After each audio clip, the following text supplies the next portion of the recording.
कोविड-19 के टाइम पे हमने शुरू किया, उसकी 27वीं श्रृंखला, जिसका विषय है विकासात्मक एवं बौद्धिक दिव्यांग बच्चों में समस्यात्मक व्यवहार एवं व्यवहार प्रबंधन। ये बहुत महत्वपूर्ण विषय है।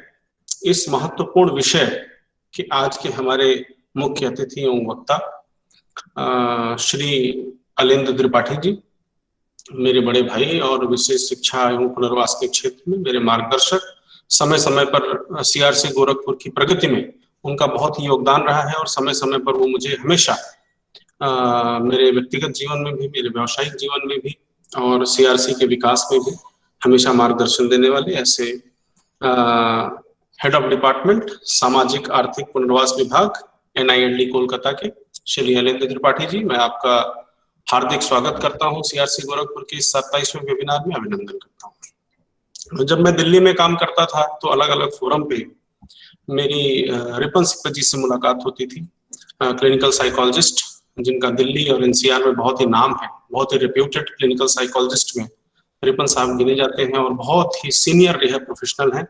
ऐसे सीनियर रिहैब प्रोफेशनल, ऐसे रेप्यूटेड क्लिनिकल साइकोलॉजिस्ट जो कि BLK हॉस्पिटल, जो कि दिल्ली का one of the premium hospital है, उसके क्लिनिकल साइकोलॉजिस्ट रिपन सिप्पी जी, मैं आपका भी अपने मंत्रालय सामाजिक न्याय एवं अधिकारिता मंत्रालय, अपने राष्ट्रीय केंद्र, राष्ट्रीय संस्थान, राष्ट्रीय दृष्टि दिव्यांगों सशक्तिकरण संस्थान और अपने सीआरसी गोरखपुर की तरफ से हार्दिक स्वागत करता हूं, अभिनंदन करता हूं। आज के प्रश्नोत्तर काल में विशेष अतिथि एवं एक्सपर्ट सुश्री दीप्ति सिंह जी, सदस्य GFRP और प्रधानाचार्य वज्र आशा विशेष विद्यालय जालंधर, मैडम मैं आपका भी हार्दिक स्वागत करता हूं अपने मंत्रालय की तरफ से, राष्ट्रीय संस्थान की तरफ से और अपने क्षेत्रीय केंद्र की तरफ से। मैं पहले तो अलेंद्र जी को और आशा जी को और रिपन साहब को GFRP के इस्टेब्लिशमेंट के लिए, इसके गठन के लिए मैं आप लोगों को बधाई देता हूं और थोड़ा सा लीक से हटके बोलूंगा कि हमारे देश में खासकर दिव्यांगता पुनर्वास के क्षेत्र में प्रोफेशनल एसोसिएशन की भारी कमी है और जो प्रोफेशनल एसोसिएशंस हैं भी, उनका एक अलग तरीके का वर्किंग पैटर्न है जो प्रोफेशनल की एग्जैक्ट नीड को एड्रेस नहीं कर पाते। तो मैं अलेंद्र जी की इस इनिशिएटिव को सबसे पहले बधाई देता हूं और शुभकामनाएं देता हूं कि आपने बिल्कुल राइट चीज को एड्रेस करने के लिए, टू द पॉइंट चीजों को एड्रेस करने के लिए और जो इस समय हमारे पुनर्वास के क्षेत्र में जो आवश्यकता है उसको एड्रेस करने के लिए जो इस एसोसिएशन का फॉर्मेशन किया है, इसके लिए आपको शुभकामनाएं हैं, मेरी तरफ से बधाई है और हम सब लोग आपके सदस्य हैं साथ में। दूसरा, आज के जो अलेंद्र जी को सीआरसी गोरखपुर की स्थापना से लेके आज तक की सारे डेवलपमेंट्स के बारे में पता है, लेकिन मेरे जो दो अन्य अतिथि हैं रिपन सिप्पी जी और दीप्ति जी, आप लोगों को मैं बताना चाहूंगा कि पिछले 2 साल से हम लोग गोरखपुर में काम कर रहे हैं और इन 2 सालों में convergence, collaboration, short term training program, long term training program, grass root level पे हमारी पहुंच, अलग अलग जगह से कोलैबोरेशन, इन सब के माध्यमों से हमने देश में सीआरसी गोरखपुर को एक अलग स्थान दिलाया है। अब सीआरसी गोरखपुर का नाम पूरे देश में एक मॉडल सीआरसी के रूप में लिया जाता है और इस पैंडेमिक में ये जो अभिभावकों के लिए ई परामर्श श्रृंखला हमने शुरू की है, जो पूरे देश में हमारे ट्यूटोरियल्स और ई रिसोर्सेस को रेफरेंस के रूप में लिया जा रहा है, ये भी एक यूनिक इनिशिएटिव है और उसी के क्रम में आज हम लोग मिले हैं। पूर्वी उत्तर प्रदेश में रिपन साहब और दीप्ति मैडम, मैं आप लोगों को बताऊं, अलेंद्र साहब तो अवेयर हैं कि बहुत सर्विसेज का अभाव है। ज्यादातर जो पॉपुलेशन है वो रूरल बेल्ट में रहती है और उन तक पहुंचना हमारे केंद्र सरकार और हमारे प्रदेश सरकार का जो एक मेन ऑब्जेक्टिव है कि सरकार आपके द्वारा, उस ऑब्जेक्टिव को फॉलो करते हुए हम लोग उनके नियरेस्ट पॉसिबल पहुंचते हैं।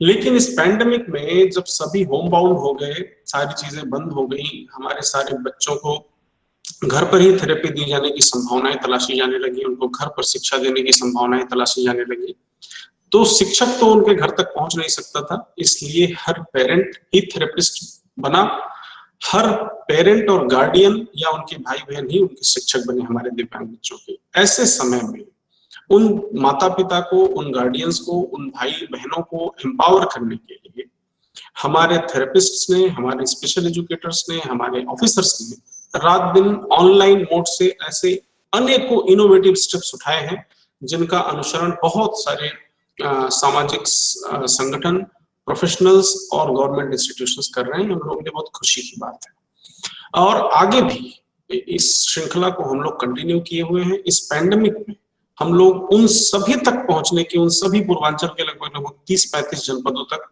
पहुंचने की कोशिश कर रहे हैं, एक इफेक्टिव कन्वर्जेंस के साथ, कोलैबोरेशन के साथ, डिस्ट्रिक्ट एडमिनिस्ट्रेशन के साथ, जिससे गांव में रहने वाले ऐसे माता पिता जिनके पास स्मार्टफोन नहीं है, या है तो फैमिली में स्मार्टफोन एक दो ही है, या उनको अवेयरनेस नहीं है कि किस तरह की सर्विसेज उनके आसपास उपलब्ध है, सीआरसी किस तरह की सर्विसेज दे रही है और किस तरह के ऑब्जेक्टिव्स है, और उससे उनके दिव्यांग बच्चों को किस तरह का लाभ मिल सकता है। तो हमारा ऑब्जेक्टिव है कि उन तक पहुंचना, और देश में जो एक डिजिटल डिवाइड है उस गैप को हम लोग फिल कर रहे हैं। और हमारे जितने भी टेक्नीशियन हैं, टेक्निकल ऑफिसर्स हैं, वो सभी हर वेबिनार में नए नए पेरेंट्स को जोड़ते हैं, और ये देश में जो डिजिटल डिवाइड क्रिएट हुआ है उसको खत्म कर रहे हैं, उसको कम कर रहे हैं। और देश में एक एक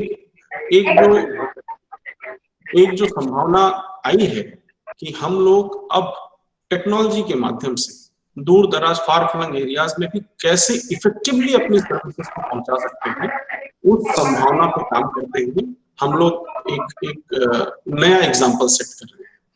तो मैं बहुत ज्यादा समय नहीं लूंगा, और मेरी आप तीनों अतिथियों से मेरा हमेशा ही ये निवेदन रहेगा कि सीआरसी गोरखपुर को दिव्यांग जनों तक पहुंचने के लिए, हमारे दिव्यांग बच्चों और उनके माता पिता को एम्पावर करने के लिए जो भी बेस्ट सजेशन हो सकता है, कृपया हमेशा देते रहें।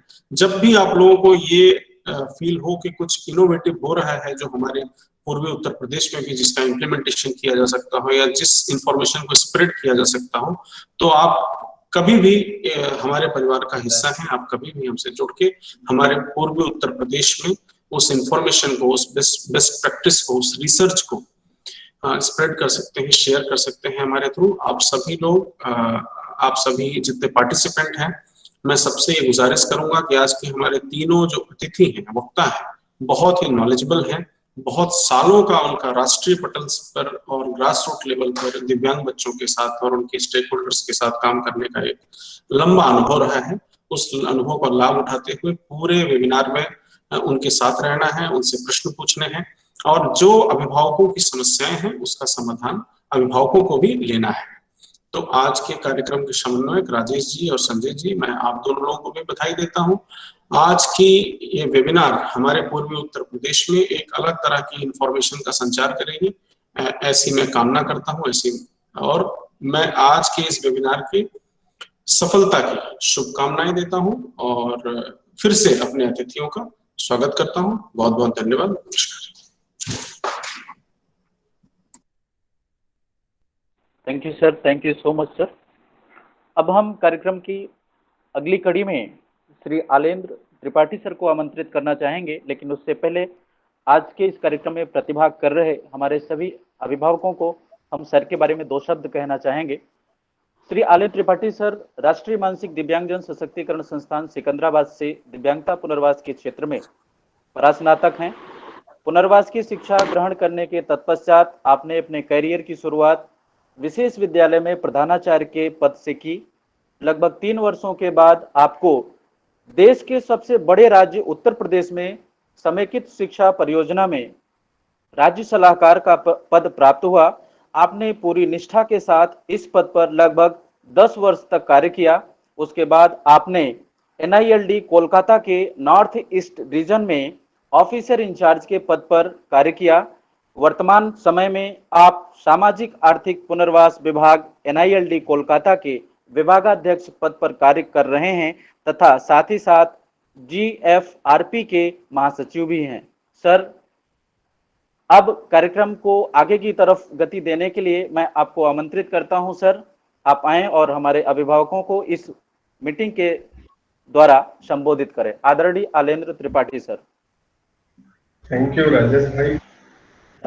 आदरणीय निदेशक महोदय श्री रमेश पांडे जी मेरे मित्र हैं, लेकिन चूंकि आज निदेशक पद पर बैठे हैं तो उनके पद की गरिमा को ध्यान रखते हुए मैं उनका सम्मान करता हूँ, वंदन करता हूँ, अभिनंदन करता हूँ।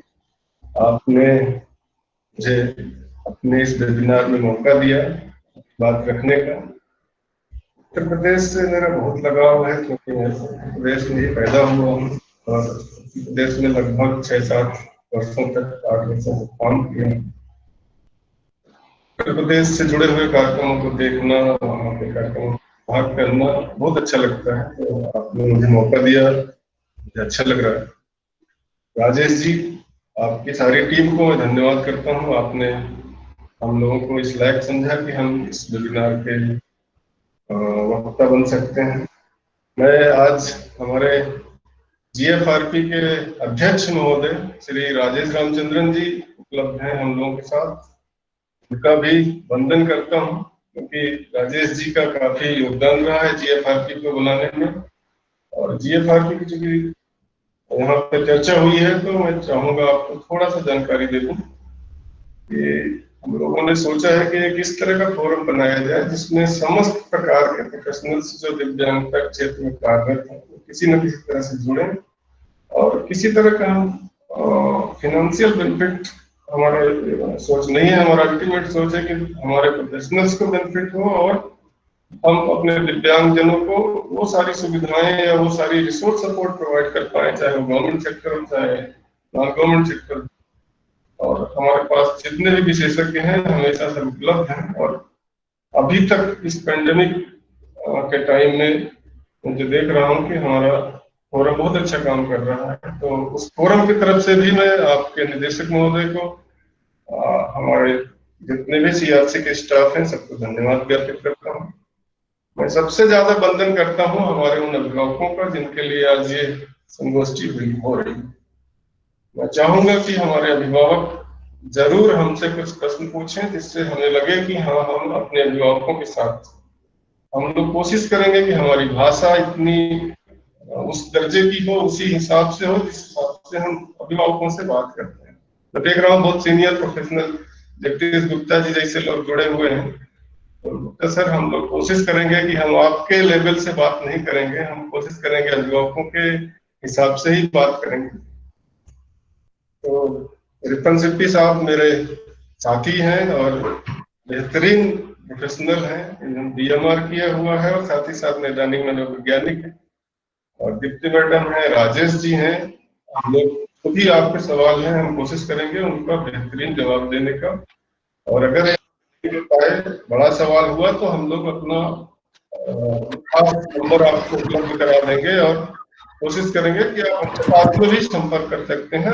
हम आपके उस समस्या का निदान करने का पूरा प्रयास करेंगे।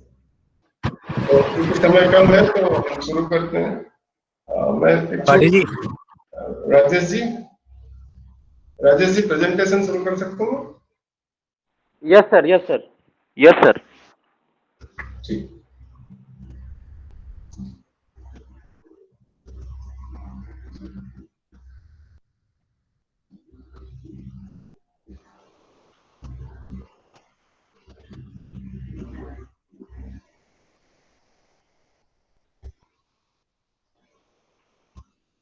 तो आजकल के बच्चों के साथ जो व्यवहार की समस्याएं होती हैं उनका कैसे निदान किया जाए, तो हम लोगों ने तय किया है कि मैं आपसे व्यवहार के जो कॉन्सेप्ट है, व्यवहार क्यों होता है, व्यवहार किस तरह के होते हैं, समस्यात्मक व्यवहार क्यों होता है, इस पर मैं आपसे चर्चा करूंगा।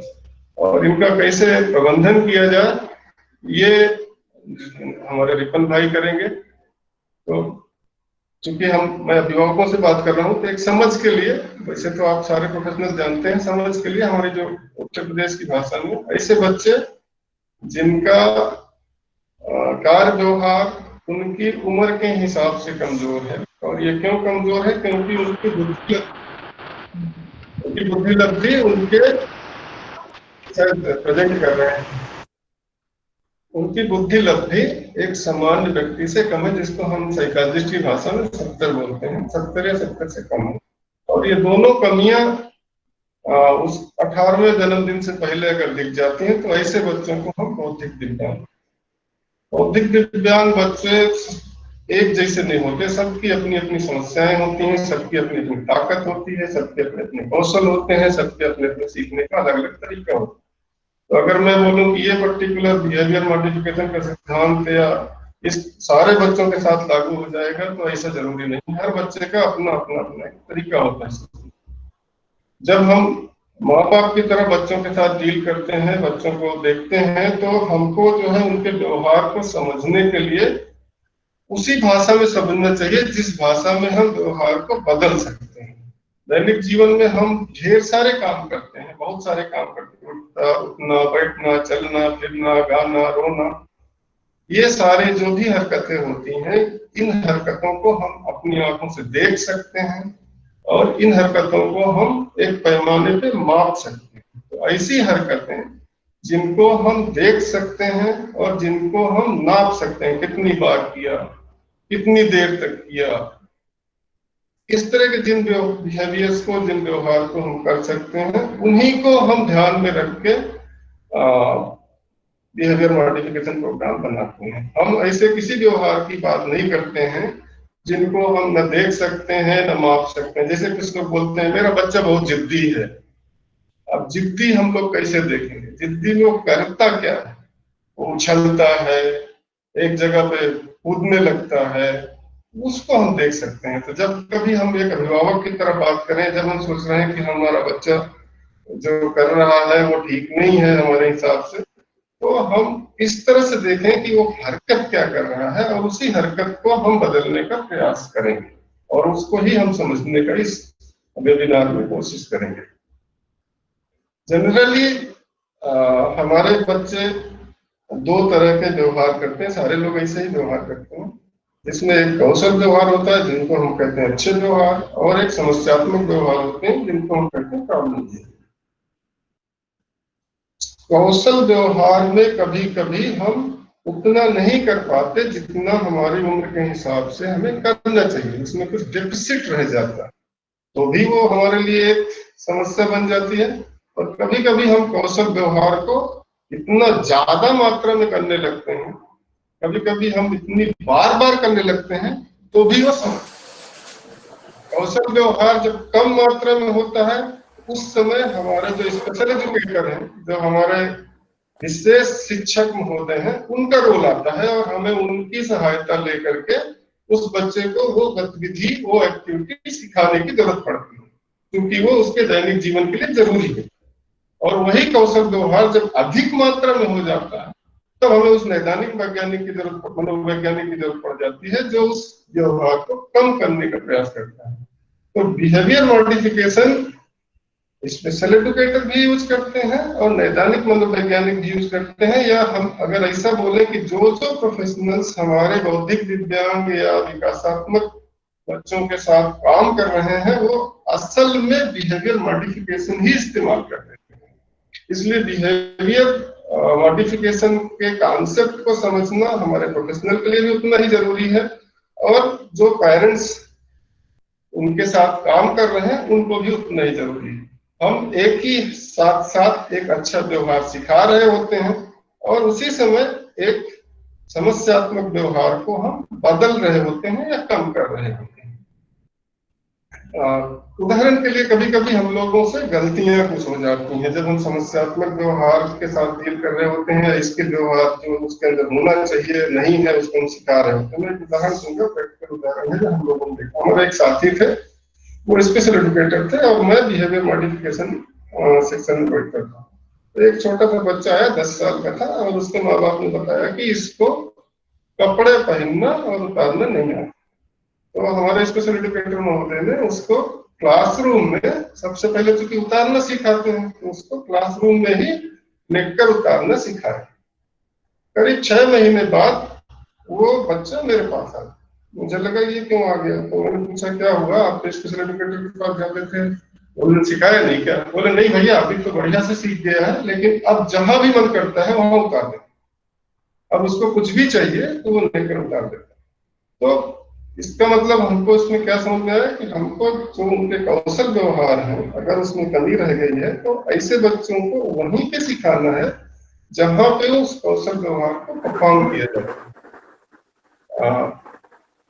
अब बात आती है कि क्या ये कौशल व्यवहार जो जिसको हम कौशल व्यवहार कह रहे हैं, ये व्यवहार उस बच्चे में समस्याग्रस्त है या जनरल है। सारे व्यवहार को हम हमेशा गलत नहीं कह सकते।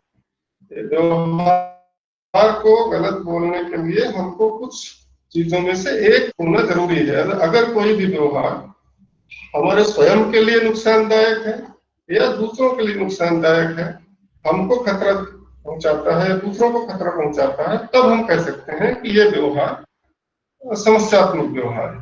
कभी कभी कुछ व्यवहार दूसरों के लिए अच्छे होते हैं लेकिन किसी और बच्चे के लिए अच्छे नहीं होते, जैसे अगर वो उम्र के हिसाब से अनुचित है।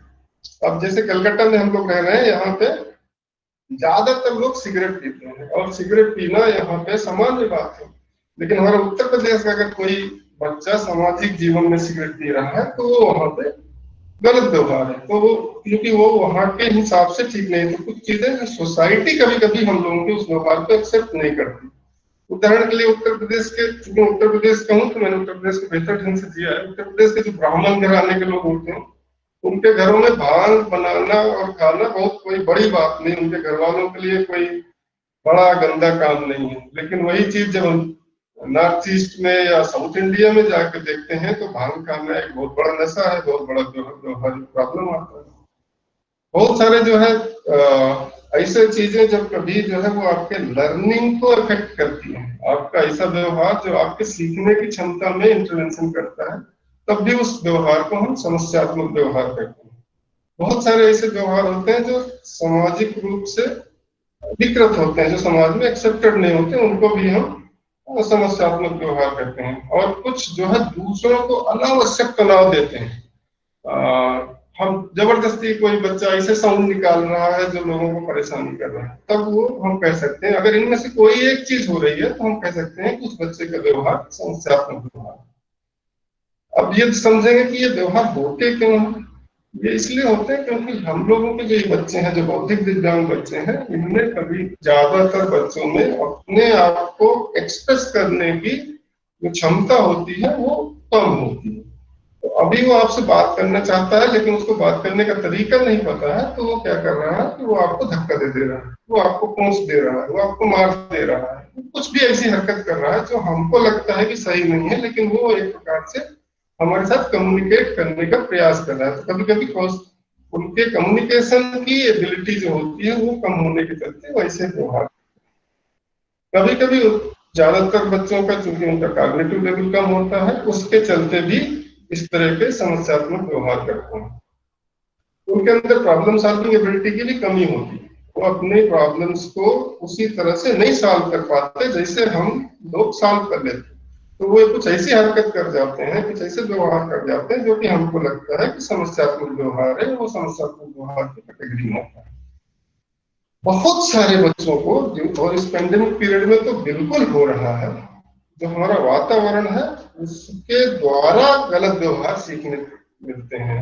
मतलब हमारे साथ जो लोग रह रहे हैं बच्चों के साथ, वो कुछ ऐसी चीजें कर रहे हैं जो कि जरूरी नहीं थी और जो कि अनवांटेड थी, और उसके चलते बच्चों में गलत व्यवहार आ जाते हैं।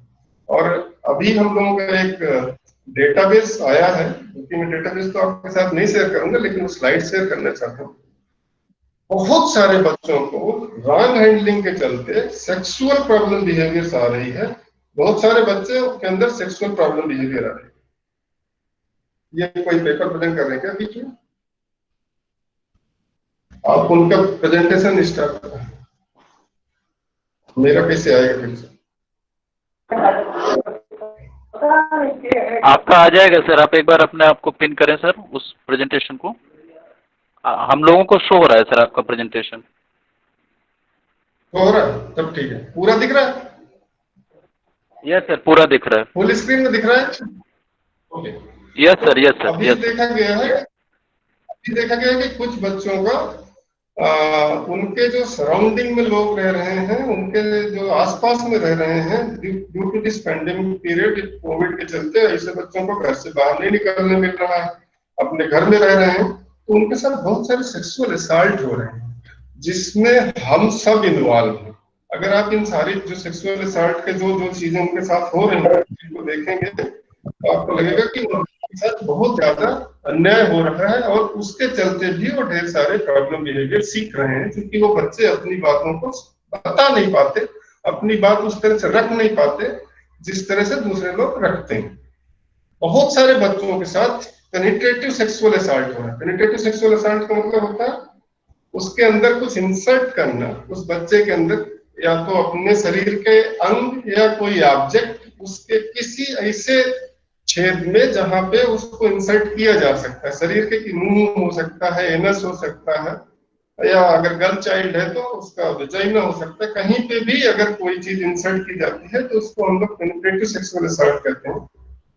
और कोविड पीरियड में ये पेनिट्रेटिव सेक्सुअल असॉल्ट अभी एग्रीवेटिव पेनिट्रेटिव सेक्सुअल असॉल्ट हो जा रहा है। एग्रीवेटिव कब कहते हैं? जब हम देखते हैं कि जो पर्सन ट्रस्ट की पोजीशन में है, ट्रस्ट की पोजीशन में मतलब माँ, बहन, भाई, बाप, चाचा, दादा, स्पेशल एजुकेटर, किसी ऐसी हमारे घर का सिक्योरिटी गार्ड, हमारे घर के काम करने वाली, ऐसा व्यक्ति जिसके ऊपर हमें ट्रस्ट है कि ये बच्चे को प्रोटेक्ट करने वाला है और वही उनके साथ असॉल्ट करता है, तो उसको तब हम बोलते हैं पेनिट्रेटिव सेक्सुअल असॉल्ट, जो कि एग्रीवेटेड कहलाता है और इसमें पनिशमेंट बहुत ज्यादा मिलता है। बहुत सारे बच्चों के साथ सेक्सुअल असॉल्ट हो रहा है, जैसे उनकी बॉडी टचिंग करते हैं, उनके प्राइवेट पार्ट्स को टच करते हैं, और ये एग्रीवेटेड तब कहलाता है जब वो पैंडेमिक सिचुएशन में हो रहा हो।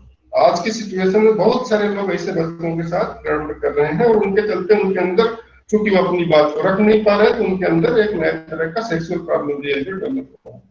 बहुत सारे बच्चों के साथ सेक्सुअल हैरेसमेंट हो रहा है। सेक्सुअल हैरेसमेंट का मतलब है कि बच्चे को टच नहीं करते, लेकिन उनका जो इंटेंट होता है वो इंटेंट जो है कहीं ना कहीं गलत होता है और उनको एक तरह से कमेंट करते हैं और बच्चे को उत्पीड़ित करते हैं।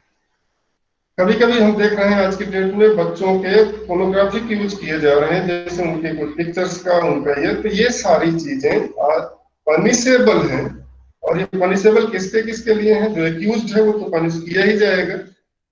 जो इसमें मदद किया है, मान लीजिए आपके सामने ये घटना घट रही थी और आपने देखा या आपने जो है चुपचाप वहां खड़े रहे, आप भी पनिश होने वाले। और अगर कोई ऐसा अटेम्प्ट करने वाला है ये भी हमको पता है, तो वो भी पनिश किया जा सकता है। और अगर आपके सामने ये घटना हुई है, मान लीजिए आप स्पेशल एजुकेटर हैं और किसी लड़की के कजिन ने या किसी ने किया है और उस लड़की ने आपको अपना समझ के अपनी बात बताई और आप उसमें चुप रह गए और आपने कंप्लेन नहीं की, तो आपको भी पनिशमेंट दिया जा सकता है। तो ये सारी चीजें मैं इसलिए जोड़ा क्योंकि इस समय हो रही हैं। फिर से मैं अपने टॉपिक पे आता हूँ।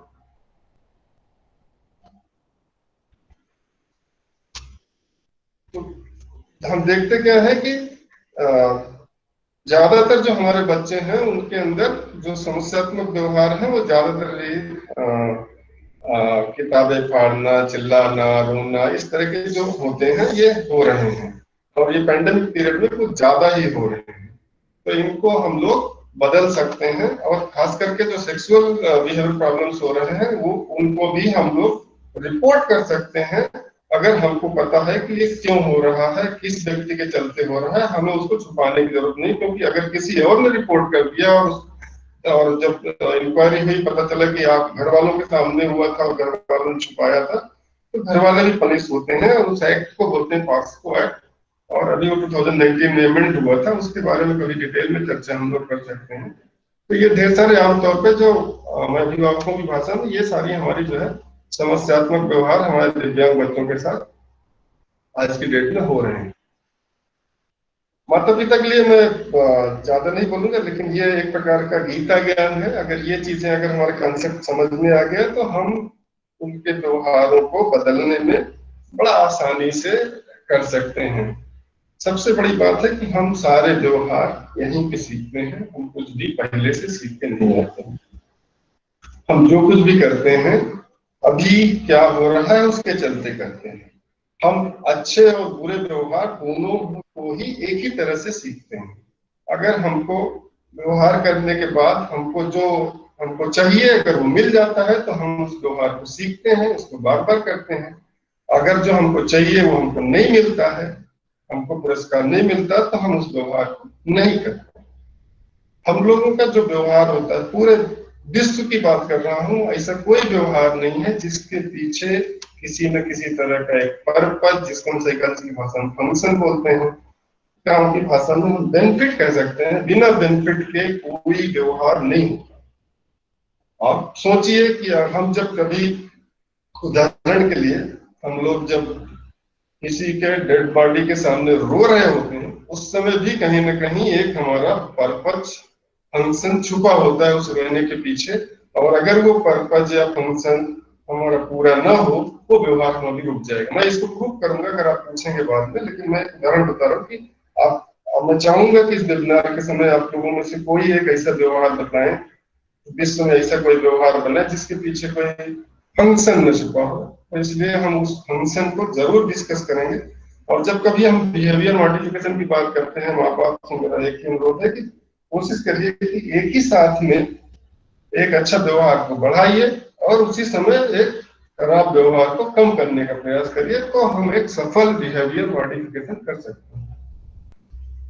जो मैं पर्पज की बात कर रहा था, अगर हमको पर्पज नहीं पता है किसी व्यवहार के पीछे कि इसके पीछे क्या पर्पज छिपा है, क्या बेनिफिट छिपा है, तो हम कभी कभी प्रबंधन की जगह पे कुप्रबंधन करने लगते हैं और जो व्यवहार कम होना चाहिए उसको हम बढ़ाने लगते हैं। साइकोलॉजिस्ट लोगों ने एक मॉडल बना रखा है, एबीसी मॉडल में, उसको बहुत ज्यादा नहीं है, आप चर्चा करूंगा। मोटा मोटा कि हम लोग देखते हैं कि कोई भी जो व्यवहार होता है उसके पहले क्या हुआ और उसके बाद में क्या हुआ, इसको जब हम लोग एनालाइज करते हैं, इसको जब हम लोग ध्यान से देखते हैं, तो हमको पता चलता है कि ज्यादातर व्यवहार हम लोग किसी चीज का ध्यान आकर्षित करने के लिए, हम अपना ध्यान पाने के लिए करते हैं। जैसे एक छोटा सा बच्चा है, वो रोया, एक दूसरी जगह एक बच्चा रोया, एक तीसरी जगह एक बच्चा रोया, एक चौथी जगह एक बच्चा रोया। पहला वाला बच्चा रोया और माँ बाप ने गोद में ले लिया, बच्चा चुप हो गया, मतलब उसको माँ बाप का ध्यान चाहिए था और जो वो चाह रहा था वो उसको मिल गया। इस वाले व्यवहार के पीछे जो बेनिफिट छिपा हुआ था, जो फंक्शन छिपा हुआ था, जो पर्पज छिपा हुआ था, वो उसका अटेंशन। इसी तरह एक बच्चा है, उससे उसके माँ बाप ने कहा एक गिलास पानी लाओ और वो रोना चालू कर दिया और माँ बाप ने कहा नहीं ठीक है पानी मत लाओ, और वो चुप हो गया। मीन्स वो किसी चीज से छुटकारा पाने के लिए रोना चालू किया। एक बच्चा है, वो रोया और उसको माँ बाप ने चॉकलेट दे दिया, दूध दे दिया, कुछ भी दे दिया, ऐसी चीज जो उसको जरूर चाहिए थी, और वो चुप हो गया। यहाँ पे उसको कोई मटेरियलिस्टिक चीज चाहिए थी। तो एक ही व्यवहार हो रहा है अलग अलग बच्चे में, लेकिन पर्पज उनके अलग अलग होते हैं। और एक ऐसा बच्चा होता है या एक टाइम हम ऐसा व्यवहार करते हैं जब ना तो हमको कोई ध्यान चाहिए किसी का, ना तो हम किसी काम से छुटकारा पाना चाह रहे होते हैं, ना ही हमको कोई मटेरियलिस्टिक चीज चाहिए होती है, और हमें वो बिहेवियर अपने आप में मजा देने लगता है। और जब ये मजा देने लगता है तो इसको हम लोग बोलते हैं सेल्फ स्टिमुलेटरी या अपने आप को उत्तेजना देने वाला व्यवहार। मैं उदाहरण एक दूंगा। जनरली आप देखे होंगे जो हम लोग के क्लासमेट हैं, दोस्त हैं, जो उस उम्र को ग्रेजुएशन वाला टाइम का, इंटर वाला टाइम का जिए, उस समय जो मेडिकल लाइफ में जाते हैं, इंजीनियरिंग लाइफ में जाते हैं, हॉस्टल में रहते हैं, तो बहुत सारे बच्चे उत्तर प्रदेश जैसी जगह से जाने के बाद सिगरेट वगैरह नहीं पिए। वहां पे किसी दोस्त ने पी रखा है, उसको सामने हमको एक्सेप्टेंस मिल जाए, मीन्स उसका अटेंशन हमको मिल जाए और हम उसके साथ पीना चालू करते हैं। और स्लोली स्लोली अब हमको किसी दोस्त की जरूरत नहीं है, अब हम अकेले में भी मान लेते हैं।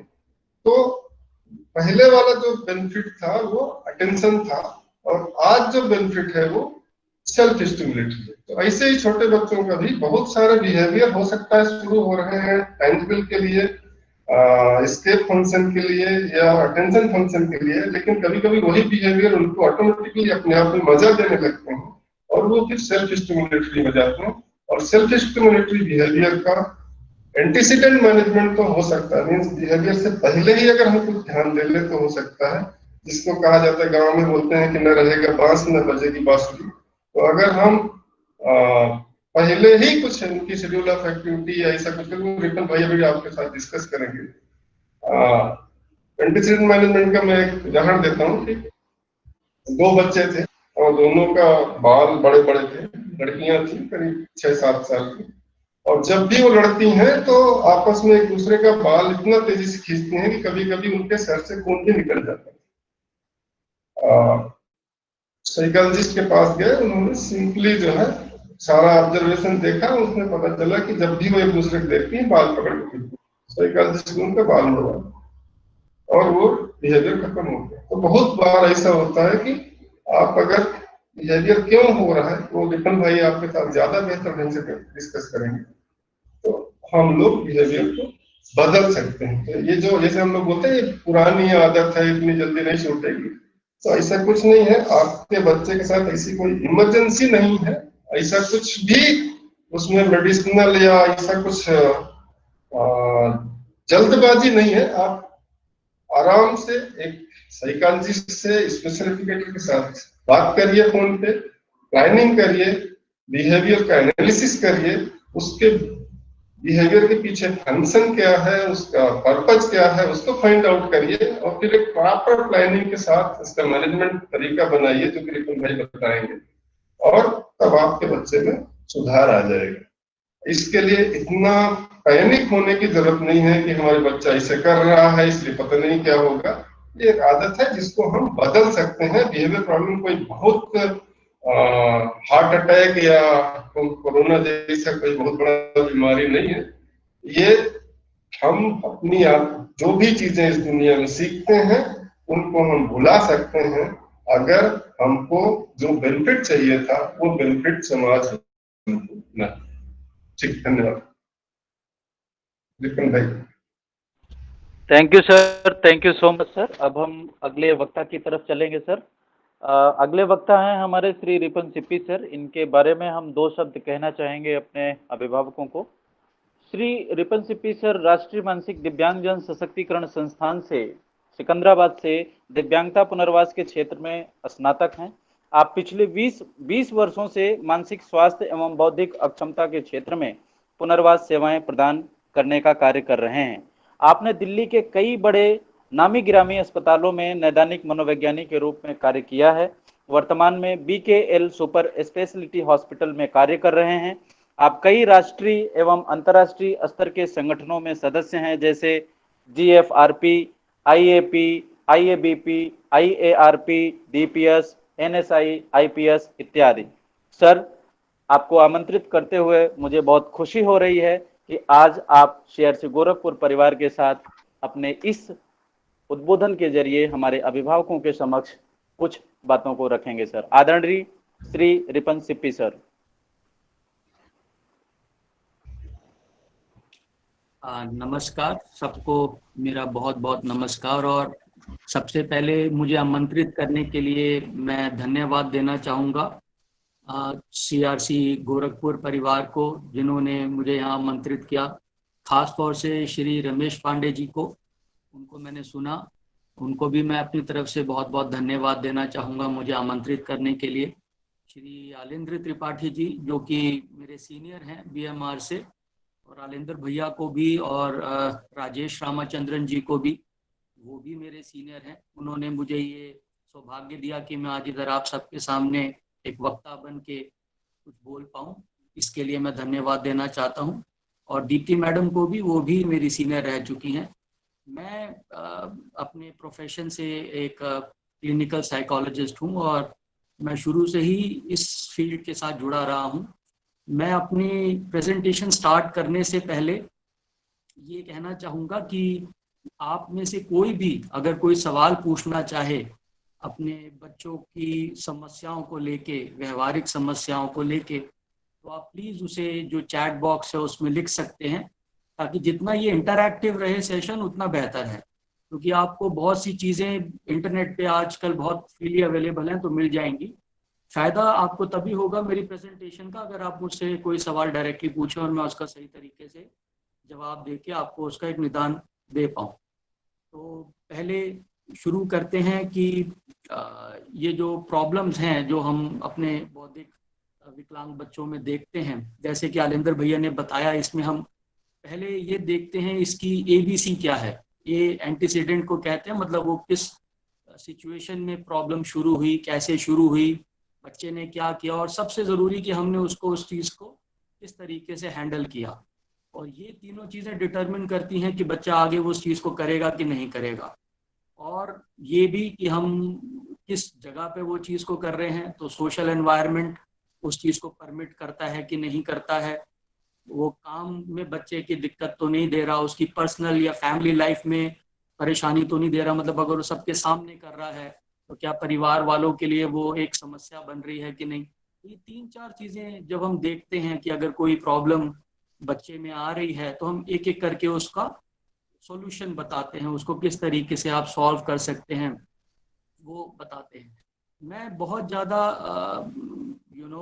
मेडिकल टर्म्स ना इस्तेमाल करके, क्योंकि मैं नहीं चाहता कि वो इस तरीके की हमारी वार्तालाप हो जिसमें मैं भारी भारी शब्द इस्तेमाल करूं जो कि फ़ायदा ना दें आपको। मैं स्पेसिफिकली एक एक करके कुछ जो जनरल प्रॉब्लम्स मैंने अपनी प्रैक्टिस में देखी हैं, जो मेरे पास ज़्यादातर बच्चे लेकर आते हैं अभिभावक, उनमें जो प्रॉब्लम्स देखी हैं मैं एक एक करके उनके बारे में आपको थोड़ा सा बताऊंगा ताकि आप उसे रिलेट कर पाए। And in the mean time जो भी आपके सवाल हो आप उसको चैट बॉक्स में लिख सकते हैं, एंड राजेश जी के थ्रू वो मेरे तक पहुंच जाएंगे, आप बता सकते हैं बीच में राजेश जी, और हम उसका आपको सॉल्यूशन बताने की कोशिश करेंगे जितना हो सके मदद, ताकि आपको उस चीज़ में मिल पाए। मैं पहले छोटे बच्चों के लेवल से स्टार्ट करूंगा, जो बच्चे छोटे होते हैं, फिर धीरे धीरे करके हम बड़ी एजेस पे आएंगे ताकि आपको जितना एज हम कवर करके दे सकें इन बच्चों को लेकर उतनी मदद आपको दे पाए। सबसे पहले जो हम प्रॉब्लम अपने क्लिनिक्स में देखते हैं वो ये है कि जैसे अक्सर पेरेंट्स हमारे पास आके कहते हैं कि हमारा बच्चा शरारती बहुत है, बहुत नटखट है, एक्टिव बहुत है। खासतौर से अगर उनके ग्रैंड पेरेंट्स होते हैं, दादा दादी होते हैं, तो उस चीज़ को लेके कई बार बहुत खुश होते हैं कि बच्चा हमारा बहुत ज़्यादा चंचल है, बहुत एक्टिव है, भागता दौड़ता रहता है, उछल कूद करता रहता है। लेकिन अगर आप उनके अभिभावकों से पूछेंगे, माता पिता से पूछेंगे, तो उनके लिए वो एक तरीके से परेशानी का सबब है। क्यों? क्योंकि वो बच्चा टिकता नहीं है तो पढ़ने के लिए भी बहुत परेशान करता है, बैठता नहीं है। और अक्सर हम ये चीज़ को मेडिकल भाषा में ADHD कहते हैं, अगर वो दायरे से ज़्यादा हो। तो हाइपर एक्टिविटी भी इसे शॉर्ट टर्म में जैसे हम कहते हैं। तो जब बच्चा चंचल ज़्यादा होता है, एक जगह टिकता नहीं है, बैठता नहीं है, तो अक्सर उस केस में हम लोग साथ में जिदपना भी देखते हैं। बच्चे कहना कम मानते हैं, अगर आप उनकी बात ना माने तो ज़मीन पे लेट जाएंगे, जोर जोर से चीखने चिल्लाने लग जाएंगे, ऊंचा ऊंचा बोलने लग जाएंगे, रोने लग जाएंगे। और कई बार दूसरों को नोचते भी हैं, पकड़ते भी हैं बालों से माँ बाप को। तो इस तरीके की हम कई बार अक्सर प्रॉब्लम्स नोटिस करते हैं, जिसे हम टेम्पर टैंट्रम भी कुछ हद तक कह सकते हैं। सबसे पहले मैं आपको इस चीज़ का सॉल्यूशन बताना चाहूँगा, क्योंकि ये मैंने अपनी प्रैक्टिस में अक्सर देखा है कि जो पेरेंट्स हैं वो इस प्रॉब्लम के साथ सबसे ज़्यादा हमारे पास आते हैं कि बच्चा हमारा एक जगह टिक के नहीं बैठता है, चंचल बहुत ज़्यादा है, उछल कूद बहुत ज़्यादा करता है। और उसके साथ साथ जो सबसे ज़्यादा दिक्कत हम उनके साथ देखते हैं वो ये होती है कि वो बच्चे कहना नहीं मानते हैं, थोड़े ज़िद्दी ज़्यादा होते हैं।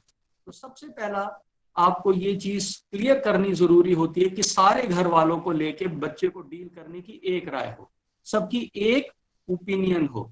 ये नहीं होना चाहिए कि मम्मी मना कर रही है और नीचे से दादी जी बुला रही हैं, आ जाए मेरे पास आ जाओ, हाँ इसको छोड़ दो, इसे रुलाओ नहीं, मुझसे नहीं देखा जाता इसका रोना।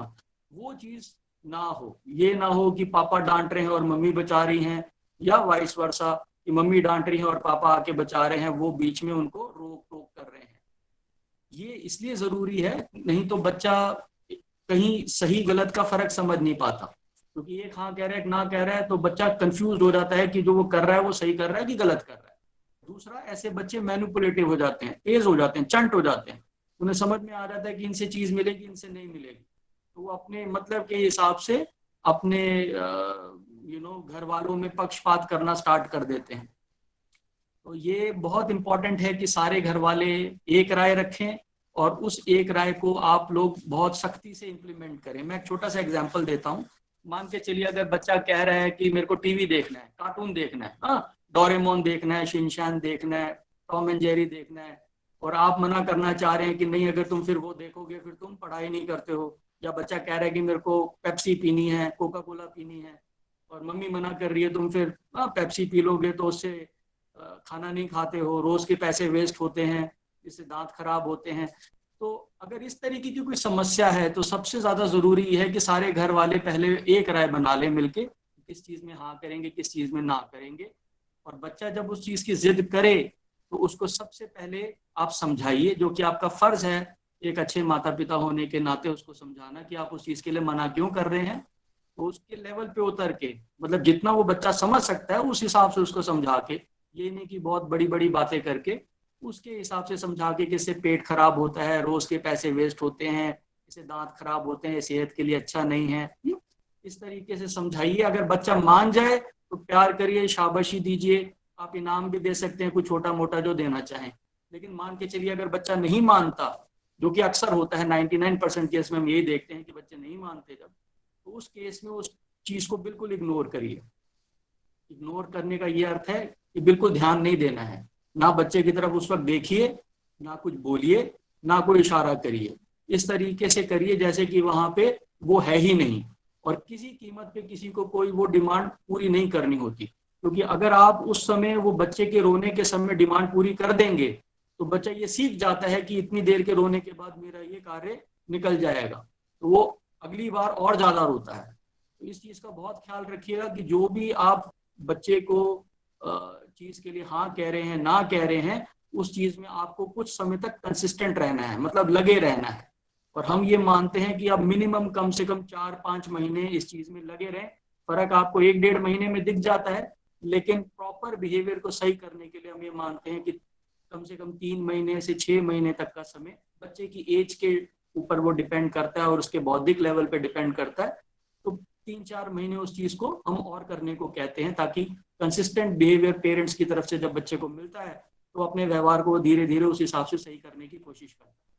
तो ये एक बात है कि सब एक राय रखें, उस चीज में कंसिस्टेंट रहें। किसी को वो डिमांड पूरी नहीं करनी है, अगर वो आप पूरी कर देंगे, मान के चलिए 3 घंटे के रोने के बाद, तो अगले दिन 6 घंटे बच्चा रोएगा, क्योंकि उसका दिमाग समझ गया 3 घंटे बाद टूटे। अगर आप उसके 4 दिन के रोने के बाद पूरा कर देंगे तो वो 1 हफ्ते तक रोएगा, क्योंकि उसको समझ में आ गया कि ये 4 दिन के बाद टूटे हैं। तो ये अनजाने में बच्चा अपने आप ये चीज करता है। नेक्स्ट, एक बार बच्चा जब चुप हो जाए तो उस चीज पे कोई स्पेशल अटेंशन नहीं देते हैं। अक्सर हम देखते हैं घर में जब बच्चा इस तरीके से जिद करता है और रोता है तो दादा दादी या पापा गोद में बिठा लेते हैं, मम्मी गोद में बिठा लेती हैं कि हाँ अब समझ में आ गया ना, अब कि ऐसे रोने से कोई फायदा नहीं है, अब हम पक्के हो गए हैं, इतनी देर से रो रहे हैं, आंखें काली होगी, चला जा रूह अफ़ज़ा पी ले, ये ले आम खा ले मैश किया हुआ। वो सब ना करके, उस चीज का जिक्र ना करके, बच्चे को एक छोटा सा कार्य दीजिए, एक छोटा सा टास्क दीजिए। कुछ भी छोटा मोटा कार्य हो सकता है वो, जैसे कि अगर शूज नीचे पड़े हैं तो उसको रैक में डाल दो, जैसे अगर कोई न्यूज़पेपर नीचे पड़ा है तो उसको टेबल पे उठा के रख दो। जैसे ही बच्चा वो करे उसे प्यार शाबाशी इनाम दे। तो हर अच्छे कार्य पे प्यार शाबाशी इनाम, और गलत कार्य को किसी ने पूरा नहीं करना और उस पर ध्यान नहीं देना। ये अगर आप करेंगे, ये अगर साइकोलॉजी में अगर हम देखें, ये क्लासिकल कंडीशनिंग का प्रिंसिपल है और ऑपरेंट कंडीशनिंग पे बेस्ड है। मतलब जो हम ज्यादा देते हैं वो बढ़ता है, जो हम हटाते हैं वो कम होता रहता है। तो अगर हम बच्चे को अच्छे कार्यों पे प्यार शाबाशी इनाम देते हैं तो अच्छे कार्य बढ़ते हैं, और जिन कार्यों में हमें समस्याएं लगती हैं, व्यवहारों में समस्याएं लगती हैं, हम उनको इग्नोर करते हैं, क्योंकि माता पिता का ध्यान, उनका प्यार अपने आप में एक इनाम है बच्चे के लिए। तो अगर वो प्यार और वो अटेंशन हम विड्रॉ कर लेते हैं तो वो अपने आप में एक पनिशमेंट का काम करता है, और बच्चा उस चीज को धीरे धीरे समय के साथ समझ जाता है। दूसरी हम एक बहुत बड़ी समस्या देखते हैं अपने प्रैक्टिस में, वो ये है कि बच्चे को अक्सर उतना प्रोत्साहन नहीं दिया जाता जितना उसको मिलना चाहिए। अगर बच्चा कुछ भी अच्छा करे, इवन कोशिश भी करे किसी कार्य को करने की जो कि हमें लगता है कि अच्छी चीज है, तो उसे प्यार शाबाशी खुल के दें, उसमें अपने मन को ना रोकें, उसको पीठ थपथपाएं, शाबाश बोलें, प्यार करें, ताकि वो समझे कि ये कार्य अच्छे के लिए है और उसका उस चीज से फिर मनोबल बढ़ेगा और उस कार्य को वो और करने के लिए अग्रसर होगा। तीसरा, हम अक्सर ये आदत देखते हैं डराने की बच्चों को, अक्सर ये माताएं करती हैं कि अगर ऐसे करोगे तो तुम्हें बाबा को दे देंगे, हॉस्टल में डाल देंगे, अच्छा मैं पापा को बता दूंगी, पापा आके फिर तुम्हारी बहुत पिटाई करेंगे। अक्सर ये हम धमकी देते हैं बच्चे को। इस चीज का ध्यान रखिए कि ना झूठी धमकी देनी है और ना ही झूठा कोई प्रलोभन देना है। अगर आप कोई चीज नहीं कर सकते तो वो बोलिए मत। अगर आप बच्चे को धमकी देते हैं तो एक समय के बाद अगर बच्चा देखता है कि वो चीज सच नहीं हो रही तो वो उससे डरना बंद कर देता है और पेरेंट्स की बात की वैल्यू 0 हो जाती है। तो इस चीज का ध्यान रखिए कि जो आप कहते हैं वो आपको करना पड़ेगा, नहीं कर सकते हैं तो बेहतर यह है कि वो बोलिए मत। और ये किसी इनाम के लिए भी है, कोई प्रलोभन के लिए भी है। मान के चलिए अगर आप कहते हैं कि अगर उसके कुछ अच्छा करने तो आप उसको टॉफी देंगे, तो आपको टॉफी ला के देनी है। अगर वो नहीं ला के दे सकते तो बोलिए मत। तो ये दोनों ही चीजों के लिए है, ये किसी इनाम के लिए भी है या किसी धमकी के लिए भी है। तो इस चीज का थोड़ा ध्यान रखें। तीसरा, हमें बच्चे को एक अच्छे रोल मॉडल की भी एनवायरनमेंट देनी जरूरी है। इस चीज का ध्यान रखें कि बच्चे के सामने एक दूसरे को ना काटें। ये ना हो कि कोई एक मना कर रहा है तो कोई दूसरा उसके सामने बच्चे की बात में हाँ मिला रहा हो। तो इस चीज में बच्चे को कई बार समझ में आ जाता है कि किसके फेवर में वो जा सकता है, किसके पास वो जा सकता है जो उसकी साइड लेगा, या किसके पास घर में पावर है। जैसे कि अगर मम्मी डांट रही है और दादी जी उसको बोले मेरे पास आजा मैं तेरे को दिला देती हूँ, तो बच्चा कहीं ना कहीं समझ जाता है कि असल घर के अंदर जो डिसीजन मेकिंग पावर है वो दादी में है या पापा के पास है। तो ये ध्यान रखिएगा कि एक दूसरे के सामने, मतलब एक दूसरे के सामने, बच्चे के सामने एक दूसरे को काटे नहीं, एक दूसरे का सहयोग करें। किस चीज में हाँ करना है, किस चीज में ना करना है, वो पहले से ही सलाह करके आप डिसाइड कर लें। जैसे मैं एक एग्जांपल देता हूँ, जो मैंने आपको बच्चे की जिद को लेके पेप्सी का या टीवी का एक उदाहरण दिया था। उसमें एक ये बैलेंस बना सकते हैं हम कि हम अब डेली बच्चे को पेप्सी या कोक ना देके उसको हफ्ते में एक बार दे सकते हैं। बड़ी बोतल नहीं, छोटी बोतल दे सकते हैं ताकि दोनों की बात रह जाए। टीवी पूरा दिन इतने इतने घंटे ना देख के एक अलार्म लगा सकते हैं ताकि इतने समय से इतने समय तक बच्चा देख पाए, वो भी तब जब वो कुछ अच्छा करे। तो इस तरीके से दोनों की बात भी रह जाएगी और बच्चा थोड़ा अपने जो ऐसे व्यवहार है जो कि हमें सही नहीं लगते, उन व्यवहारों पे रोक लगा पाएगा और अच्छे व्यवहारों को धीरे धीरे करके बढ़ा पाएगा। जैसे आलिंदर भैया बता रहे थे कि कई बार खास तौर से क्योंकि कोविड का आजकल समय है और सारे लोग अपने घर के अंदर ही एक तरीके से बंद हैं, तो चिड़चिड़ापन अक्सर लोगों में बढ़ जाता है। बच्चे को अक्सर क्योंकि गलतियां होती हैं तो उस पर गुस्सा निकालना बहुत आसान है लोगों के लिए, क्योंकि बच्चे अपने आप को उतना डिफेंड भी नहीं कर पाते, जैसे उन्होंने एग्जाम्पल से बताया भी था। तो इस केस में थोड़ा ध्यान रखिएगा कि बच्चे के साथ ज्यादा गुस्सा करना, उन्हें मारपीट करना या उनके सामने ऊंचा बोलना अच्छी बात नहीं है।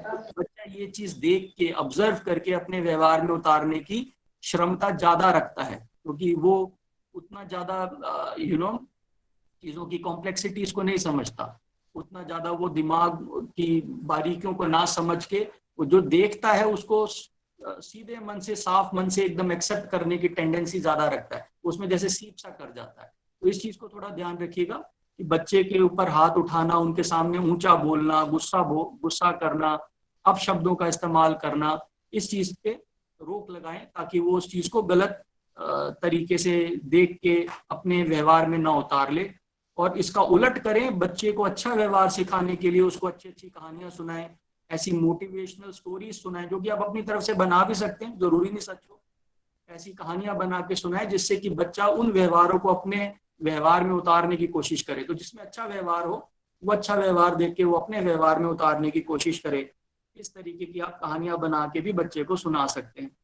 स्कूल में वैसे तो अभी हम कोविड के क्योंकि बात है तो स्कूल वाले पॉइंट को स्किप कर सकते हैं, बट स्कूल में भी यही होता है कि बच्चा अगर कुछ अच्छा करे तो उसके लिए क्लैपिंग करवाई जा सकती है, टीचर स्टार दे सकती है या वहीं पे इनाम दे सकती है, या मॉनिटर बनाया जा सकता है बच्चे को क्लास के लिए, ताकि जो दूसरों में वो गलतियां ढूंढ रहा है वो अपने अंदर भी उस चीज को देख के खुद ही उसको रोक पाएगा। ये एक और चीज है।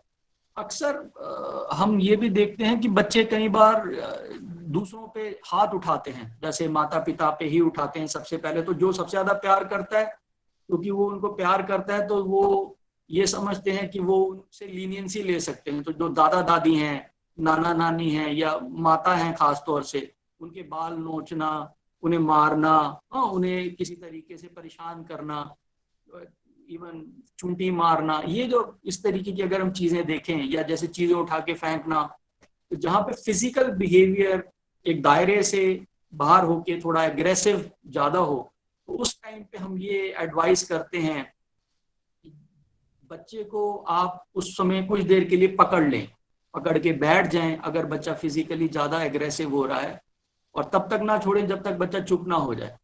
एक बार बच्चा शांत हो जाए उसके बाद आप उसे छोड़ सकते हैं, और अगर वो सही व्यवहार करता है तो उसे इनाम दें, प्यार दें, शाबाशी दें, स्टार्स दे सकते हैं जिसके ऊपर उसको और वो चीजें दी जाएं जो उसे पसंद है। और अगर वो फिर से वैसा करे तो उसको आप फिर से फिजिकली कंस्ट्रेन कर सकते हैं, उसको रोक सकते हैं। इससे अगेन ये चीज बच्चे को समझ में आएगी कि अगर वो कोई ऐसा व्यवहार करता है जो कि दायरे के बाहर है, गलत है, तो उस चीज में वो कहीं पे कोई एक्सेप्ट नहीं करेगा और उसको उस चीज के लिए फिजिकली भी रोका जाएगा, क्योंकि अक्सर कहने से बच्चे नहीं मानते। और अगर वो अपने व्यवहार को बदलता है, कहना मानता है, बैठता है और दूसरी चीजें करता है जो हम करने को कहते हैं, तो उस चीज में वो इनाम पाता है, तो वो अच्छे व्यवहार बढ़ते हैं और ये मारना, चीजें उठा के फेंकने वाला व्यवहार भी कम होता है। एक और हम इसमें टेक्निक इस्तेमाल करते हैं जब बच्चे चीजें उठा के फेंकते हैं, तो उसमें ये होता है कि ना सिर्फ आप वो चीज उठाएंगे जो आपने फेंकी है, आसपास अगर कुछ और भी गिरा हुआ है आप उसे भी उठाएंगे।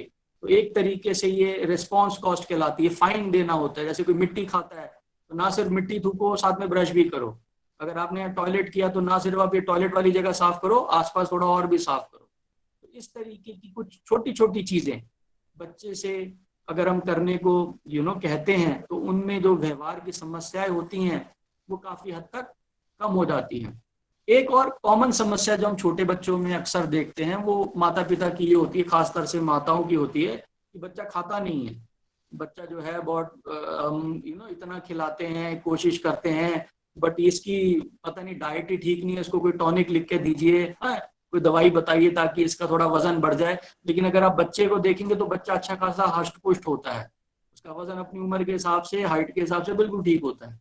तो माँ की ममता होती है या घर वालों को एक तरीके से बच्चे को अपने मन से संतुष्टि पाने के लिए ज्यादा खिलाना होता है, जिस वजह से अक्सर हम ये प्रॉब्लम भी देखते हैं कि पेरेंट्स कई बार ये कंप्लेन करते हैं कि बच्चा खाता नहीं है। तो उसका इलाज हम ये बताते हैं कि बच्चे को उसकी जरूरत के हिसाब से जब भूख लगे तभी खाना दीजिए। अगर हम बच्चे को एक्सेसिवली फीड करने की कोशिश करते हैं तो बच्चा खाना, आदत जो होती है मांगने की, वो डेवलप नहीं कर पाता। तो इसलिए बेहतर ये है कि जब बच्चे को भूख लगे तभी उसको खाना दें, उसको अपनी तरफ से जबरदस्ती खाना ना दें। कई बार स्कूल के अंदर, अब हम थोड़े बड़े बच्चों में आ रहे हैं, कई बार हम स्कूल के अंदर ये बच्चों में या आस पड़ोस में भी बच्चों में ये देखते हैं कि कई बार दूसरे बच्चों के साथ बच्चे लड़ पड़ते हैं, उनके साथ बहस कर पड़ते हैं जब उन्हें छेड़ा जाता है, तंग किया जाता है, क्योंकि वो मन के साफ होते हैं, वो चालाकियां नहीं समझ पाते कि किस तरीके से इस व्यवहार को उनको हैंडल करना है, तो एकदम वो भिड़ जाते हैं। तो ऐसे केस में उनकी काउंसलिंग करना और उनको ऑल्टरनेटिव बिहेवियर सिखाना, उन्हें ये बताना कि आप ऐसे करने की बजाय ये 2-3 तरीके और भी कर सकते थे, जिससे कि क्या नतीजा निकलता। तो ये ऑल्टरनेटिव बताना काउंसलिंग के थ्रू कई बार बहुत कामगार होता है। मैं आपको इसमें एक और उदाहरण देना चाहूंगा। मान के चलिए किसी बच्चे का टिफिन बॉक्स किसी दूसरे बच्चे ने छीन लिया। अब वो बच्चा 2-3 चीजें कर सकता है, या तो वो बैठ के अपना रोता रहे कि मैं कुछ नहीं कर सकता, दूसरा ये है कि वो कहे कि चलो कोई बात नहीं, तुम खाते रहो, इसी बहाने तुम मेरे दोस्त बने रहो। तीसरा वो ये है कि वो जाए अपना लंच बॉक्स ले, उस बच्चे का लंच बॉक्स उठा के फेंक दे और उससे लड़ाई करे। और चौथा ये है वो जाके अपनी टीचर को बताए, मैडम को बताए, या घर में आके अपने अभिभावकों को बताए। तो हम इस केस में बच्चे को आगे इन चीजों का क्या क्या नतीजा होता है वो एक एक करके समझाते हैं, और उस समझाने से हमारा ये मकसद होता है वो दूरंदेशी पैदा कर पाए, वो समझ पाए कि कौन सा व्यवहार किस जगह पे कैसा सही रहेगा। जैसे पहले वाले केस में अगर बच्चा कुछ नहीं करता, रोता रहेगा, तो उस दूसरे बच्चे की हिम्मत और बढ़ती है और वो अक्सर ये बार बार व्यवहार या लंच बॉक्स छीनने वाली हरकत कर सकता है। अगर वो ये कहेगा कि तुम खाते रहो, मेरे दोस्त बनते रहो, तो वो सच्चा दोस्त नहीं है, क्योंकि सिर्फ मतलब से अपने दूसरे बच्चे के लंच बॉक्स के चलते उसके साथ दोस्ती बना रहा है। तीसरा, अगर वो जाके लड़ेगा तो वो भी क्लास में बदनाम होगा, टीचर भी ये कहेगी कि ये भी लड़ रहा था और इसे चोट भी लग सकती है, जबकि गलती उसकी नहीं है। चौथा वाला, जिसमें कि वो टीचर को बताए, अभिभावकों को बताए, तो उसका ये फायदा है कि वो बच्चे को उसका लंच बॉक्स वापस भी मिलेगा और उस दूसरे बच्चे को टीचर से भी डांट पड़ेगी। अगर घर पे नोट जाएगा डायरी में, तो वहां पे घर पे भी उसके माता पिता उस बच्चे को डांटेंगे या समझाएंगे। तो ये बेहतर वाला तरीका है। तो यूं बच्चे को समझदारी देना, ऑल्टरनेटिव्स देना एक तरीका है जो कि काउंसलिंग के थ्रू हम करते हैं। अक्सर इसमें पिता का रोल बहुत ज्यादा आवश्यक है। देखिए, माता पिता दोनों का रोल साइकोलॉजी में बच्चे के लिए हम जरूरी मानते हैं। माता का रोल हम लव, केयर, अफेक्शन, प्यार, इखलाक, इससे ज्यादा एसोसिएटेड, संबोधित मानते हैं। फादर का रोल सेंस ऑफ डिसिप्लिन, दुनियादारी, समझदारी से ज्यादा जुड़ा हुआ माना जाता है एक बच्चे के जीवन में। तो अगर ऐसी बातें बच्चे को उसका पिता समझाए, उसे हम ज्यादा बेहतर समझते हैं। वो अपने आप में थेरेप्यूटिक काम करता है, अपने आप में बहुत अच्छा काम करता है। बट अक्सर ये समस्या पिताओं के साथ होती है कि वो घर पे कम होते हैं, काम पे ज्यादा होते हैं, रात को लेट आते हैं, तो वो ये चीज नहीं कर पाते। तो कहीं ना कहीं उन्हें दिन में कुछ समय निकाल के बच्चों के साथ ज्यादा समय बिताना चाहिए, बात करना चाहिए। हमारे हिसाब से उनका प्रेजेंस अपने आप में एक दवाई का काम करता है। तो जरूरी नहीं है आप क्वालिटी टाइम स्पेंड करें, आप क्वांटिटी टाइम भी स्पेंड करें। तो जितना ज्यादा आप उनके साथ रहेंगे, क्वांटिटी भी मैटर करती है, वो अपने आप में एक थेरेपी का काम करता है। बच्चे वैसे भी अगर आप देखिए पिता से ज्यादा डरते हैं, क्योंकि उन्हें कहीं ना कहीं पता होता है कि वो ज्यादा वर्चस्व रखते हैं घर के अंदर। तो ये थोड़ा सा जरूरी है कि पिता भी बच्चे के जीवन में और ज्यादा प्रोएक्टिव रोल लें। इसी तरीके से जितना हो सके बच्चे को बिजी रखें। ये एक और तरीका होता है जहाँ पे कि हमें लगता है कि बच्चा कुछ ऐसा करेगा जो कि ठीक नहीं है। जैसे कि किसी को परेशान करने की बजाय अगर हम उस समय में जब वो परेशान कर रहा है कोई और काम दे दें, तो वो भी चीज उस चीज से भी रिजॉल्व हो जाती है। तो किसी को तंग करके, जैसे अगर किसी बच्चे को मजा मिल रहा है, मेरे पास एक बच्चा आता था जो कि दूसरों के जो भी चप्पलें देखता था, चप्पलें छुपा देता था, जूते छुपा देता था।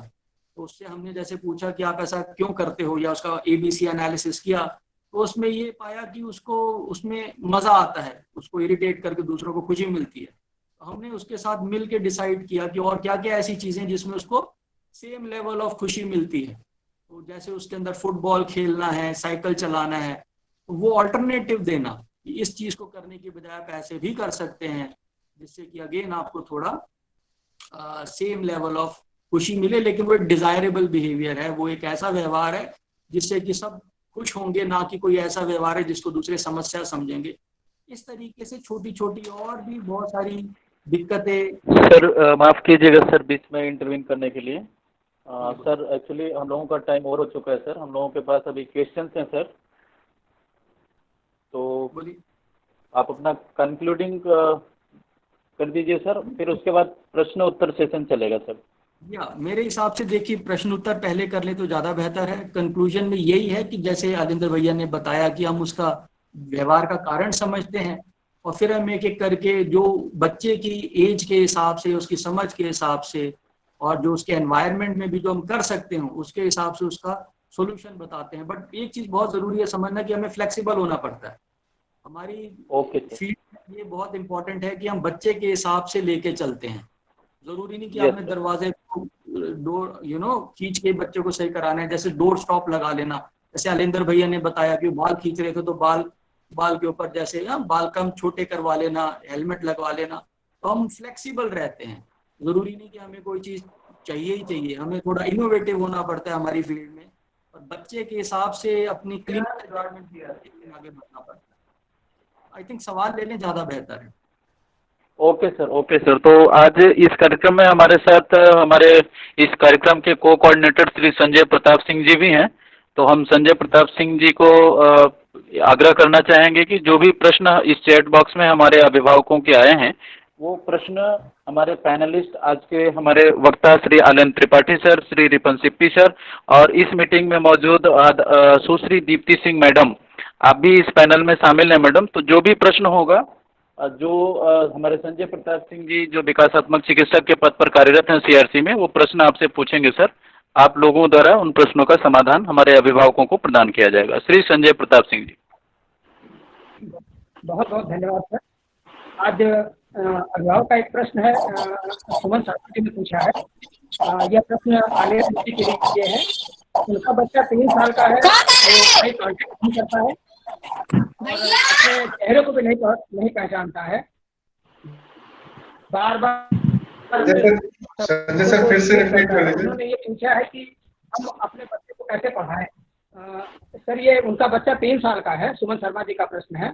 वो आई कांटेक्ट नहीं करता है और अपने चेहरों को भी देखने पर नहीं पहचान पाता है और लगातार अपने शब्दों को रिपीट करता रहता है। तो वो चाहते हैं कि हम अपने बच्चे को कैसे कुछ सिंपल वर्ड सिखाएं या फिर कैसे और उसको दूसरी एक्टिविटी सिखाएं। आप जवाब देंगे भैया? कौन देगा? दीप्ति मैडम देंगी? आप दीजिए। मैं दूं? मैं सवाल समझ पाया। एक तो आप कह रहे थे कि बच्चा दौड़ता रहता है, क्या मैं सही कह रहा हूँ?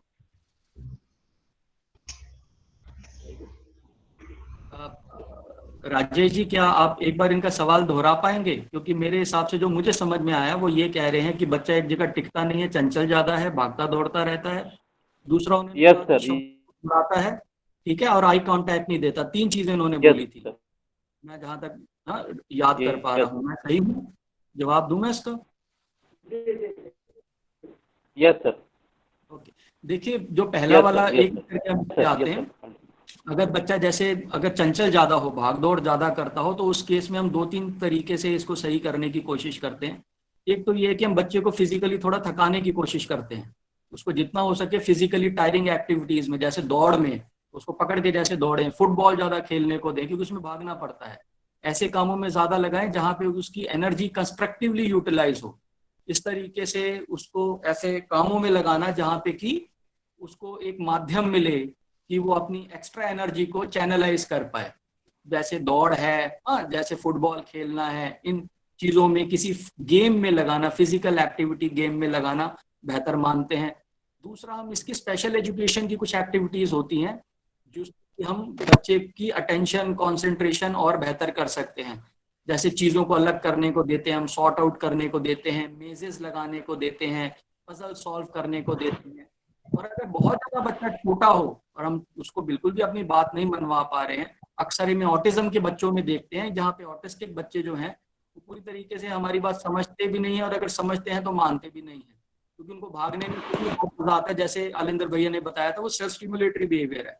तो ऐसे केस में हम कुछ देर के लिए पकड़ के बैठ जाते हैं और जब बच्चा उस समय हम जब पकड़ के बैठते हैं, अगर वो टिक के बैठता है, कहना मानता है, जो हम चीज करा रहे हैं वो करता है, तो प्यार शाबाशी इनाम भी साथ में देते हैं। ठीक है, तो एक्टिविटीज मैंने आपको जैसे बताया कि उसको हम स्पेशल एजुकेशन की कुछ एक्टिविटीज देते हैं जिससे अटेंशन कंसंट्रेशन बेहतर हो। इसके अलावा बच्चा आई कांटेक्ट नहीं देता है तो आई कांटेक्ट अच्छा करने के लिए 2-3 एक्टिविटीज हैं। जैसे कि आप बच्चे की फील्ड ऑफ विजन को यू ब्लॉक करके सामने सीधे आके उसके साथ आई लेवल पे आके बात करें। अपने ऊपर और बच्चे के ऊपर एक चादर डाल के, व्हाइट कलर की चादर डाल के, जिससे कि उसका एक्सटर्नल स्टिमुलाई जो बाहर उसको चीजें दिख रही हैं वो ब्लॉक हो जाएं, सीधे सामने आके उससे बात करें। और अगर फिर भी बच्चा इधर इधर देखता हो तो माथे पे फूंक मारें ताकि वो देखे कि हवा कहाँ से आए। तो जैसे ही वो बच्चा देखेगा, आपकी आईज की तरफ देखेगा, तो आई कांटेक्ट जो आपको उस क्षणों के लिए मिलेगा, उस समय में जो बोलना चाह रहे हैं बोल दें। माताएं एक और चीज कर सकती हैं, यहाँ पे लाल बिंदी लगा सकती हैं जब बच्चे और अपने ऊपर जब वो व्हाइट चादर डालें, तो रेड कलर को देख के बच्चा आईज की साइड पे अट्रैक्ट होता है, तो अगेन वो आई कांटेक्ट ज्यादा बेहतर दे पाएगा। ये आई कांटेक्ट के लिए है। जो आप दोहराने वाली चीज बच्चे के लिए कह रहे हैं, जिसे हम एकोलेलिया कहते हैं, उसके लिए अक्सर हम टेक्निक इस्तेमाल करते हैं जिसमें कि हम बच्चे से अगर कोई सवाल पूछते हैं, इससे पहले कि हमारा सवाल दोहरा पाए वो, उसका जवाब दे देते हैं। फॉर एग्जाम्पल, हम उससे पूछा आपका क्या नाम है, उससे पहले वो बोला नाम है, उससे पहले उसका नाम बोल दिया जाए राजेश, रमेश, जो भी उसका नाम है, अरुण, तो इस तो वो अरुण को फिर रिपीट करने की टेंडेंसी ज्यादा रखता है। एक ये तरीका है। दूसरा ये है कि जब वो रिपीट ना करे तो उसे प्यार शाबाशी इनाम दे। जब वो रिपीट करे तो उस पर प्यार शाबाशी इनाम दे, ध्यान ना दे उतना। जब वो रिपीट ना कर रहा हो तब उस चीज को ज्यादा प्रोत्साहन दे, प्यार दे, शाबाशी ध्यान नाम दे, क्योंकि वो एक तरीके से सेल्फ स्टिमुलेटरी है बच्चे के लिए। आप इसमें कुछ बोलना चाहें भैया या दीप्ति मैम, आप प्लीज ऐड कर सकते हैं प्लीज। दीप्ति मैम आप ऐड करेंगे? हाँ दीप्ति मैडम आप कुछ हाँ, कहेंगे?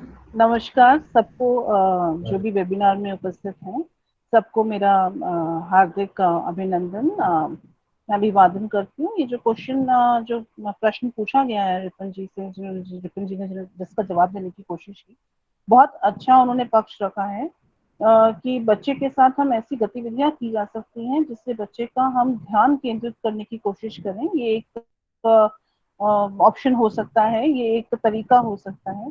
जब भी हम बच्चों के व्यवहार की बात करते हैं तो मेरा ये मानना है और ये अक्सर देखा गया है कि कोई भी एक तरीका या कोई भी एक तकनीक कभी भी सही या गलत नहीं हो सकती। हमारे बच्चे की जो कंडीशन है, हमारे आसपास का जो माहौल है, जैसे कि आनंद साहब ने भी पहले बताया कि कुछ ऐसे घटक होते हैं, कुछ ऐसी बातें होती हैं जिनकी वजह से हमारे बच्चों का, हमारा जो भी व्यवहार हम करते हैं वो शेप अप होता है। वो ये व्यवहार हम क्यों कर रहे हैं, किस लिए कर रहे हैं, उसका एक कारण बन जाता है। जहां तक मैं इस सवाल को समझ पाई हूँ, जो सवाल पूछा गया था, प्रश्न पूछा गया था, वो ये था कि बच्चा अपने आप को पहचान नहीं पा रहा है, अपनी पहचान नहीं कर पा रहा है, अपने माता पिता की पहचान नहीं कर पा रहा है। साथ में जैसा कि रिपन साहब ने बताया कि वो बच्चा बहुत हाइपर एक्टिव है या बहुत ज्यादा गतिशील है, बहुत ज्यादा चंचल है, एक जगह बैठ नहीं पाता है।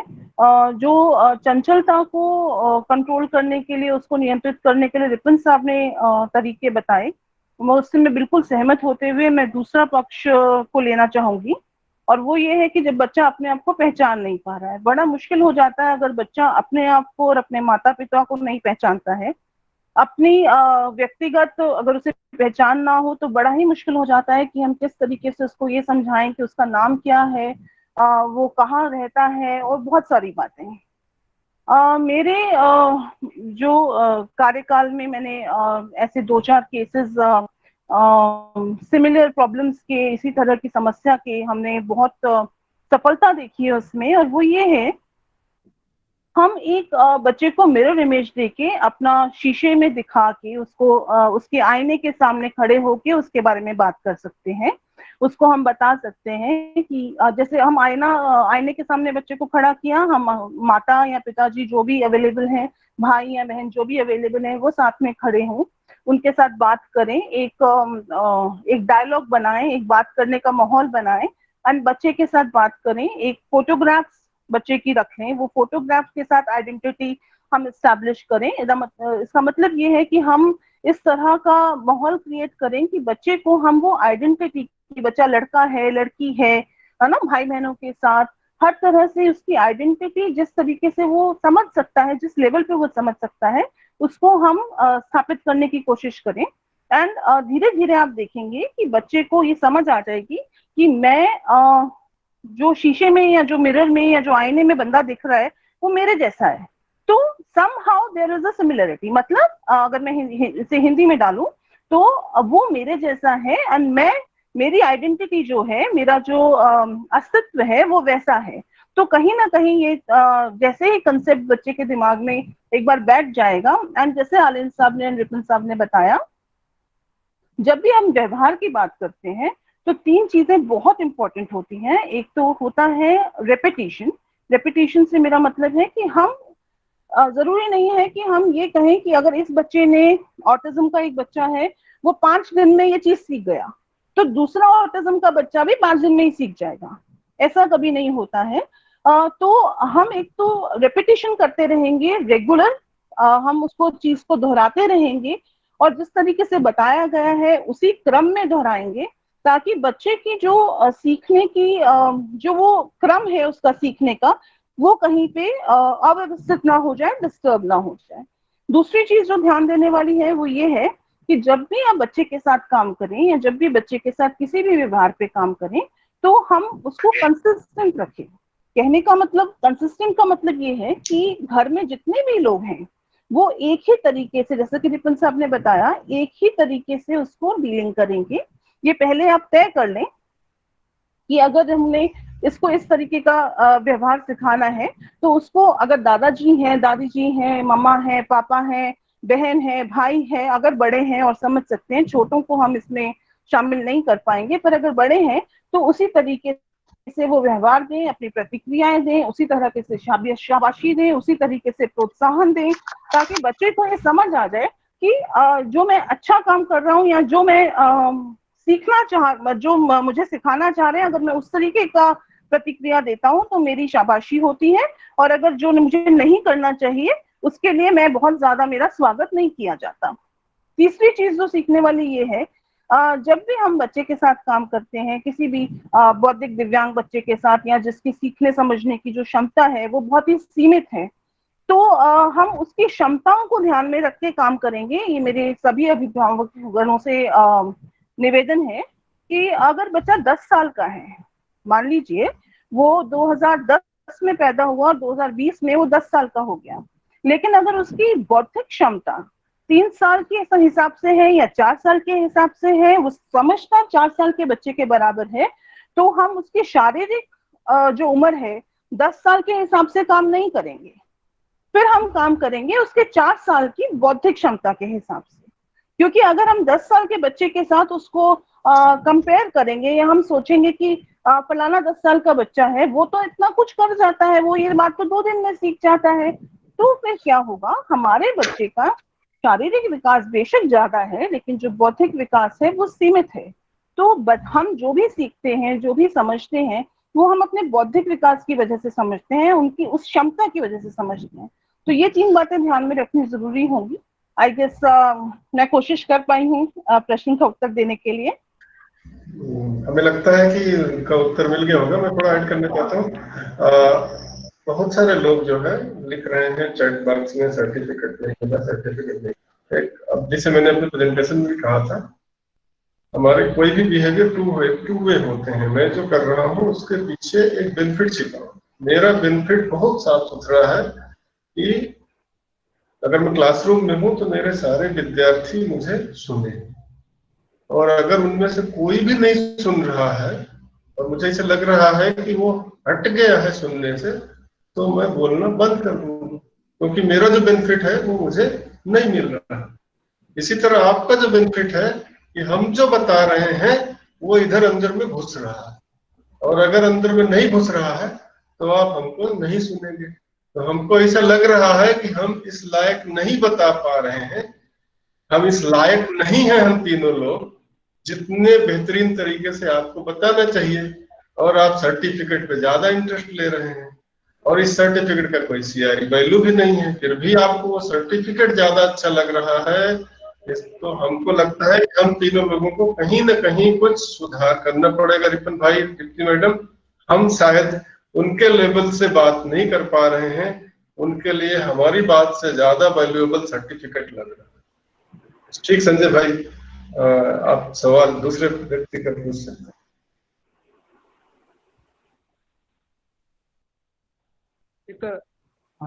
एक अगला प्रश्न है। एक बच्चे को उम्र 6 साल है, उसकी प्रॉब्लम यह है कि वो घर में खिलौना रहने के बावजूद भी वो नए नए खिलौने अक्सर मांगा करता है, और उसके लिए लगातार तब तक रोता रहता है जब तक उसको वो खिलौना। आपका आवाज बंद हो गया संजय जी, आपकी आवाज बंद है। सवाल जहां तक हम लोगों को समझ में आया है कि उसके पास ढेर सारे खिलौने हैं, लेकिन वो नए खिलौने के लिए डिमांड करता रहता है, जब तक उसको नया खिलौना नहीं मिल जाता तब तक उसके बारे में। हाँ बोलिए बोलिए बोलिए सर। संजय जी की आवाज चली गई। अभिभावक जानना चाहते हैं कि हम के इस व्यवहार को कैसे। हाँ सर, मेरी आवाज पहुंच रही है आप तक? हाँ आवाज पहुंच रही है। खाली इतना बता दीजिए कि खिलौना नहीं मिलने पे वो क्या करता है। खिलौना नहीं मिलने पे क्या करता है? खिलौना नहीं मिलने पर वो अपना सिर पटकता है, बहुत काफी देर तक लगातार रोता रहता है, तो और इस तरह का व्यवहार करता है वो। तो अभिभावक चाहते हैं कि हम उसके इस व्यवहार को कैसे कंट्रोल करें। ठीक है। रिपन भाई भी इसमें कुछ कहेंगे, लेकिन मैं सिर्फ एक चीज कह सकते हैं, एक टेक्निक होती है। रिपन भाई पहले करेंगे। आप बोल लीजिए भैया, ऐसी कोई बात नहीं, मैं जवाब दे दूंगा। आप कुछ पहले कहना चाहते हैं बोल लीजिए, मैं बाद में इसका पूरा जवाब दे देता हूँ आराम से। आप बोल लीजिए। आप दे दो, आप दे। देखिए, इसमें एक चीज को समझने की पहले कोशिश, बच्चा कोई चीज खरीद नहीं सकता। उसको जब तक माता पिता पैसे नहीं देते तो दुकानदार फ्री में कोई चीज नहीं देगा। तो इसमें बहुत जरूरी है कि आप अपनी ममता पे थोड़ा कंट्रोल करें। अगर बच्चा उस जगह पे सामान के लिए रो रहा है, कोई खिलौने के लिए, अक्सर जैसे बच्चे रोते हैं, खिलौने की दुकान के आगे पसर जाते हैं, जमीन पे लेटने लग जाते हैं, उसे एक बार पहले समझाइए जरूर कि आप उस चीज के लिए मना क्यों कर रहे हैं। वो आपका फर्ज है, अच्छे माता पिता होने के नाते, कि बच्चे को समझाएं कि आपको इसकी जरूरत नहीं है, आपके घर पे इतने और पड़े हुए हैं, उतना अच्छा नहीं है। जो भी आप उसके लेवल पे उतर के उसको समझा सकते हैं। बच्चा अगर मान जाए, प्यार करें, शाबाशी दें, इनाम दें, ना गले लगा लें, किस करें, उसको पीठ थपथपाएं, ये करें आप, अगर वो मान जाए। लेकिन 99% है बच्चा मानेगा नहीं, वो रोएगा धोएगा, जमीन पे जैसे लेटता है। तो उस समय बिल्कुल भी उसकी डिमांड एक तो पूरी ना करें, उसको वो खरीद के ना दें। एक नंबर 2, जब वो रोए तो उस पर ध्यान ना दें, ना उससे कुछ बोले समझाने के बाद कि तुम क्यों नहीं समझते हो, तुम्हें थप्पड़ मारेंगे तभी अकल आएगी, क्यों तुमने सबको परेशान कर रखा है। वो बोल के उसको बार बार समझाना नहीं है, ना उसको घूर के देखना इस तरीके से कि भाई हम बहुत परेशान हो रहे हैं। तो ना कोई आई कांटेक्ट देना है, ना कुछ बोलना है, ना कोई इस तरीके से फिजिकली आपने भी अपने आप को उत्तेजित करना है। जितना हो सके उसको थेरेप्यूटिकली हैंडल करने की कोशिश करें, उसको उठाएं और वहां से चल पड़े। दूसरा जो आपका पहलू था कि बच्चा जैसे सर मारता है, अगर तो वो इतनी जोर से सर नहीं मारता कि उसके सर पे चोट लग जाएगी। कुछ बच्चे इस मामले में थोड़े चालाक होते हैं, वो जानते हैं कि कितना उनको मारना है, सिर्फ डराने के लिए मार रहे हैं। तो उस केस में बिल्कुल इग्नोर करिए, ध्यान मत दीजिए, देखिए मत, बोलिए मत, इशारा मत करिए। और जब बच्चा चुप हो जाए तो उसको कोई छोटा सा काम दीजिए, उस पहलू पे डिस्कस मत करिए कि देखा रोने का कोई फायदा नहीं, वो सब समझाइए मत उसको। और उसको एक छोटा सा काम दें कि ये नीचे पड़ा है, ये उठा के टेबल पे रख दो, ये अपनी बैग में रख दो। जैसे ही वो करे, प्यार, शाबाशी, इनाम। लेकिन अगर आपको लगे कि बच्चा इतनी जोर से अपने आप को मार रहा है सर से कि उसके सर पे चोट आ सकती है, तो ऐसे केस में हम फिर बच्चे को हेलमेट पहनाने का ऑप्शन देते हैं। और हेलमेट भी इस तरीके से बांधा जाए कि बच्चा खोल ना पाए। तो उस केस में बच्चे के जैसे आप पीछे से हाथ पकड़ सकते हैं और उसको हेलमेट पहनने को दे सकते हैं। लेकिन अगर आप बाहर हैं, जैसे मॉल में है, मार्केट में है, वहां पे ये हेलमेट वाला ऑप्शन नहीं है, तो उस केस में बेहतर यही होता है कि आप बच्चे को अपनी गोद में उठाएं और वहां से लेके चल पड़े और उसके रोने पे ध्यान ना दें। ये जितना आप अक्सर करेंगे, धीरे धीरे बच्चे को समझ में आ जाएगा कि ये रोने का फायदा नहीं है। और जब वो नहीं रोता, जिद नहीं करता और उसे प्यार, शाबाशी, इनाम मिलता है, तो वो धीरे धीरे अच्छे व्यवहारों को ज्यादा करेगा। और जो व्यवहार में समस्या है उसकी, जमीन पे लौटना, सर मारना, वो धीरे धीरे कम करेगा। जैसे रिपन भाई ने बताया कि यहाँ पे ऐसा लग रहा है कि उसका जो बेनिफिट है वो टेंजिबल है और उसके लिए वो ये बिहेवियर कर रहा है। जनरली हम लोग देखते हैं कि घर में एक व्यक्ति तो वो सारे जो रूल्स रिपन भाई ने बताए वो फॉलो कर लेते हैं, या हम में से ऐसा लगता है कि मॉल्स में है तो यहाँ चलो ठीक है उसको दे देते हैं, नहीं तो चिल्लाएगा। एक मैं आपके गांव का ही उदाहरण देता हूँ कि 2 जुआड़ी है, वो जुआ खेलते हैं, एक कंटिन्यूअस हार रहा है और एक जो है 11 बार 12 बार हारने के बाद जीत गया। तो जो 11 बार 12 बार हारने के बाद जीत गया, वो अपना पूरा घर द्वार लुटा देता है अगले 24वीं बार जीतने की। तो ये बच्चा जिसको घर में आपने सारी टेक्निक लगाई, उसको इग्नोर किया, उसको अटेंशन दिया, उसको हेलमेट पहनाया, उसका रोने पे सिंपैथेटिक नो किया, सब कुछ किया, और मॉल में आपने उसको चॉकलेट, स्वीट, खिलौना जो है वो दे दिया, तो अभी वो समझ गया कि इनको किसी तरह से लेके चलना है ऐसी जगह जहां पे हमको दिलाएंगे, और ले जाने के लिए भी रोएगा, नए बिहेवियर डेवलप कर लेगा। और ये बिहेवियर मॉडिफिकेशन का एक सिद्धांत है कि हम एक खत्म करते हैं, उसी समय हमारे मैनेजमेंट में कहीं ना कहीं कुप्रबंधन के चलते, चूंकि हम अपना बिहेवियर के पीछे जो वो बेनिफिट छिपा है वो अगर सही हम नहीं पहचान पाए, वो बेनिफिट एस्केप है कि अटेंशन है कि टेंजिबल है कि सेल्फ स्टिमुलेटरी है, अगर हम सही नहीं पहचान पाए तो हम नए बिहेवियर डेवलप कर देते हैं और वो बिहेवियर तो खत्म होता है कि नहीं होता है, लेकिन नया डेवलप हो जाता है, तो ये ध्यान रखना है। संजय भाई, दूसरा सवाल कुछ डिप्टी मैडम से। थैंक यू सर, बहुत ही शानदार सेशन रहा सर। मोस्ट ऑफ द जो क्वेश्चन आए थे वो ADHD बच्चों से संबंधित थे कि एक जगह पर बैठता नहीं है, कहना नहीं मानता है, अटेंशन पे नहीं करता है। और इस पूरे शानदार सत्र में आप सभी तीनों पैनलिस्ट के द्वारा जो भी उद्बोधन या जिन भी प्रश्नों को कवर किया गया, बहुत ही काबिल तारीफ है सर। कार्यक्रम की अगली कड़ी में अब हम आमंत्रित करते हैं हमारे CRC गोरखपुर के पुनर्वास अधिकारी श्री राजेश कुमार यादव जी को कि एक समापन भाषण के जरिए इस कार्यक्रम को आगे की तरफ लेकर के जाएं। आदरणीय श्री राजेश कुमार यादव जी, धन्यवाद। धन्यवाद सर, मुझे अवसर देने के लिए और अंत में धन्यवाद ज्ञापित करने के लिए। आज मैं सर्वप्रथम तो प्रणाम करना चाहूँगा श्री आलेंद्र त्रिपाठी सर को, श्री रिपन सिप्पी सर को एवं सुश्री दीप्ति सिंह मैडम को। साथ ही साथ मैं प्रणाम करना चाहूँगा श्री राजेश रामचंद्र सर को, जो कि हमारे काफी सहयोगी हैं और उनके द्वारा मार्गदर्शन प्राप्त होता रहता है। साथ ही साथ हमारे साथ जुड़े हुए श्री JC गुप्ता सर, जो कि हमारे अभिभावक स्वरूप हैं और लगातार हमारे कार्यक्रमों में हमारा उत्साहवर्धन करते रहते हैं। मैं धन्यवाद ज्ञापित करना चाहता हूं कि आज के हमारे जो मुख्य वक्ता थे और आप लोगों ने हमें अपना समय प्रदान किया और हमारे इस कार्यक्रम को सफल बनाने हेतु आपने अपना बहुत ही महत्वपूर्ण सहयोग दिया। साथ ही साथ आज का जो हमारा कार्यक्रम था उसमें आपने हमारे अभिभावकों को बहुत ही महत्वपूर्ण जानकारियां प्रदान की। आपके द्वारा प्रदान की गई जानकारियों के द्वारा हमारे सभी अभिभावक लाभान्वित होंगे। और मैं धन्यवाद ज्ञापित करना चाहूँगा हमारे साथ जुड़े हुए जो अन्य रिहैब प्रोफेशनल्स हैं और साथ ही साथ हमारे साथ जुड़े हुए जो हमारे अभिभावक गण हैं, जो हमारे पेरेंट्स हैं बच्चों के, जो दिव्यांग बंधु हैं, उन सभी को मैं धन्यवाद ज्ञापित करना चाहूँगा कि आपने 1 घंटे हमारे साथ जुड़ करके हमारे विशेषज्ञों द्वारा बताई गई गूढ़ चीज़ों को आपने जाना है, समझा है। साथ ही साथ मैं धन्यवाद ज्ञापित करना चाहूँगा हमारे आज के कार्यक्रमों के आयोजक जिनके द्वारा ये कार्यक्रम आयोजित हुआ। साथ ही साथ हमारे मित्र नमो नारायण पाठक सर एवं परवीना जी, साथ ही साथ योगिता शर्मा जी, जो कि इस कार्यक्रम में हमारे साथ लगातार बने रहे।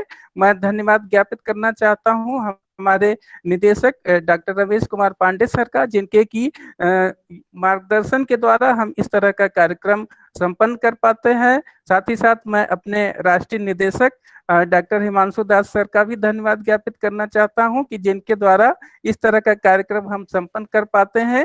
एवं मैं धन्यवाद ज्ञापित करना चाहता हूं उन सभी लोगों का जिनका शायद मैं नाम नहीं ले पाया हूं, वो इस कार्यक्रम में हमारे साथ जुड़े हुए हैं और इस कार्यक्रम को उन्होंने बहुत ही अच्छे तरीके से संपन्न करवाया है। ये कार्यक्रम सिर्फ CRC गोरखपुर का नहीं बल्कि हमारे साथ जुड़े हुए जितने भी लोग हैं, जितने भी विशेषज्ञ हैं, सभी के अथक प्रयास और सभी के सहयोग द्वारा इस तरह का कार्यक्रम हम संपन्न कर पाने में सक्षम होते हैं। अतः मैं एक बार पुनः आप सभी को CRC गोरखपुर परिवार की तरफ से हार्दिक प्रणाम करता हूं, वंदन करता हूं, अभिवादन करता हूं और लगातार इसी तरह से CRC गोरखपुर का आप सहयोग करते रहिए। इसी अपेक्षा के साथ आप सभी को धन्यवाद ज्ञापित करता हूं और आगे मैं कार्यक्रम समन्वयक को माइक जो है हैंड ओवर करता हूं। धन्यवाद। धन्यवाद राजेश सर, बहुत ही शानदार समापन भाषण आपके द्वारा। एक बार पुनः मैं आज इस कार्यक्रम में जुड़े हुए आप विषय विशेषज्ञों को प्रणाम करते हुए कार्यक्रम समापन की घोषणा करता हूं। सभी को नमस्ते, नमस्कार, प्रणाम, चरण वंदन, अभिनंदन। सबको प्रणाम, बहुत बहुत धन्यवाद। जगदीश गुप्ता सर नमस्ते, बहुत सीनियर है। रिपन भाई धन्यवाद, डिप्टी मेडल धन्यवाद और संजय भाई भी धन्यवाद। जितने हमारे सीनियर जुड़े हुए थे सबको धन्यवाद और अभिभावकों को प्रणाम।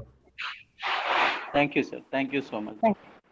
हमारा नंबर आपके साथ शेयर कर सकते हैं, रिपन भाई का, मेरा, राजेश भाई का, दीप्ति मैडम का। अगर किसी अभिभावक को उसी तरह का कोई प्रश्न पूछना है, जो हमें मालूम है कि आधा घंटे में 1 घंटे में 4 साल का कोर्स हम नहीं बता सकते, सही है, सही है, सही है।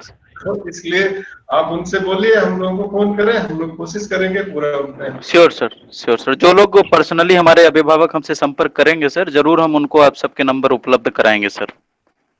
क्योंकि इस पर्सनल चैट बॉक्स में हम पर्सनल डिटेल्स या पर्सनल नंबर्स को शेयर नहीं कर सकते sir. Thank you so much. Thank you. धन्यवाद Rajesh sir. Rajesh sir, thank you so much. Hello, हाँ जी राजेश सर, बहुत बहुत धन्यवाद आपका। Thank hello you. Rajesh sir, हाँ थैंक यू सो जी very madam, much for the opportunity. Thank you मैं मैडम, थैंक यू। जुड़ा था पूरा 1 घंटे, आप लोग तीनों की बातें सुन रहा था और राजेश जी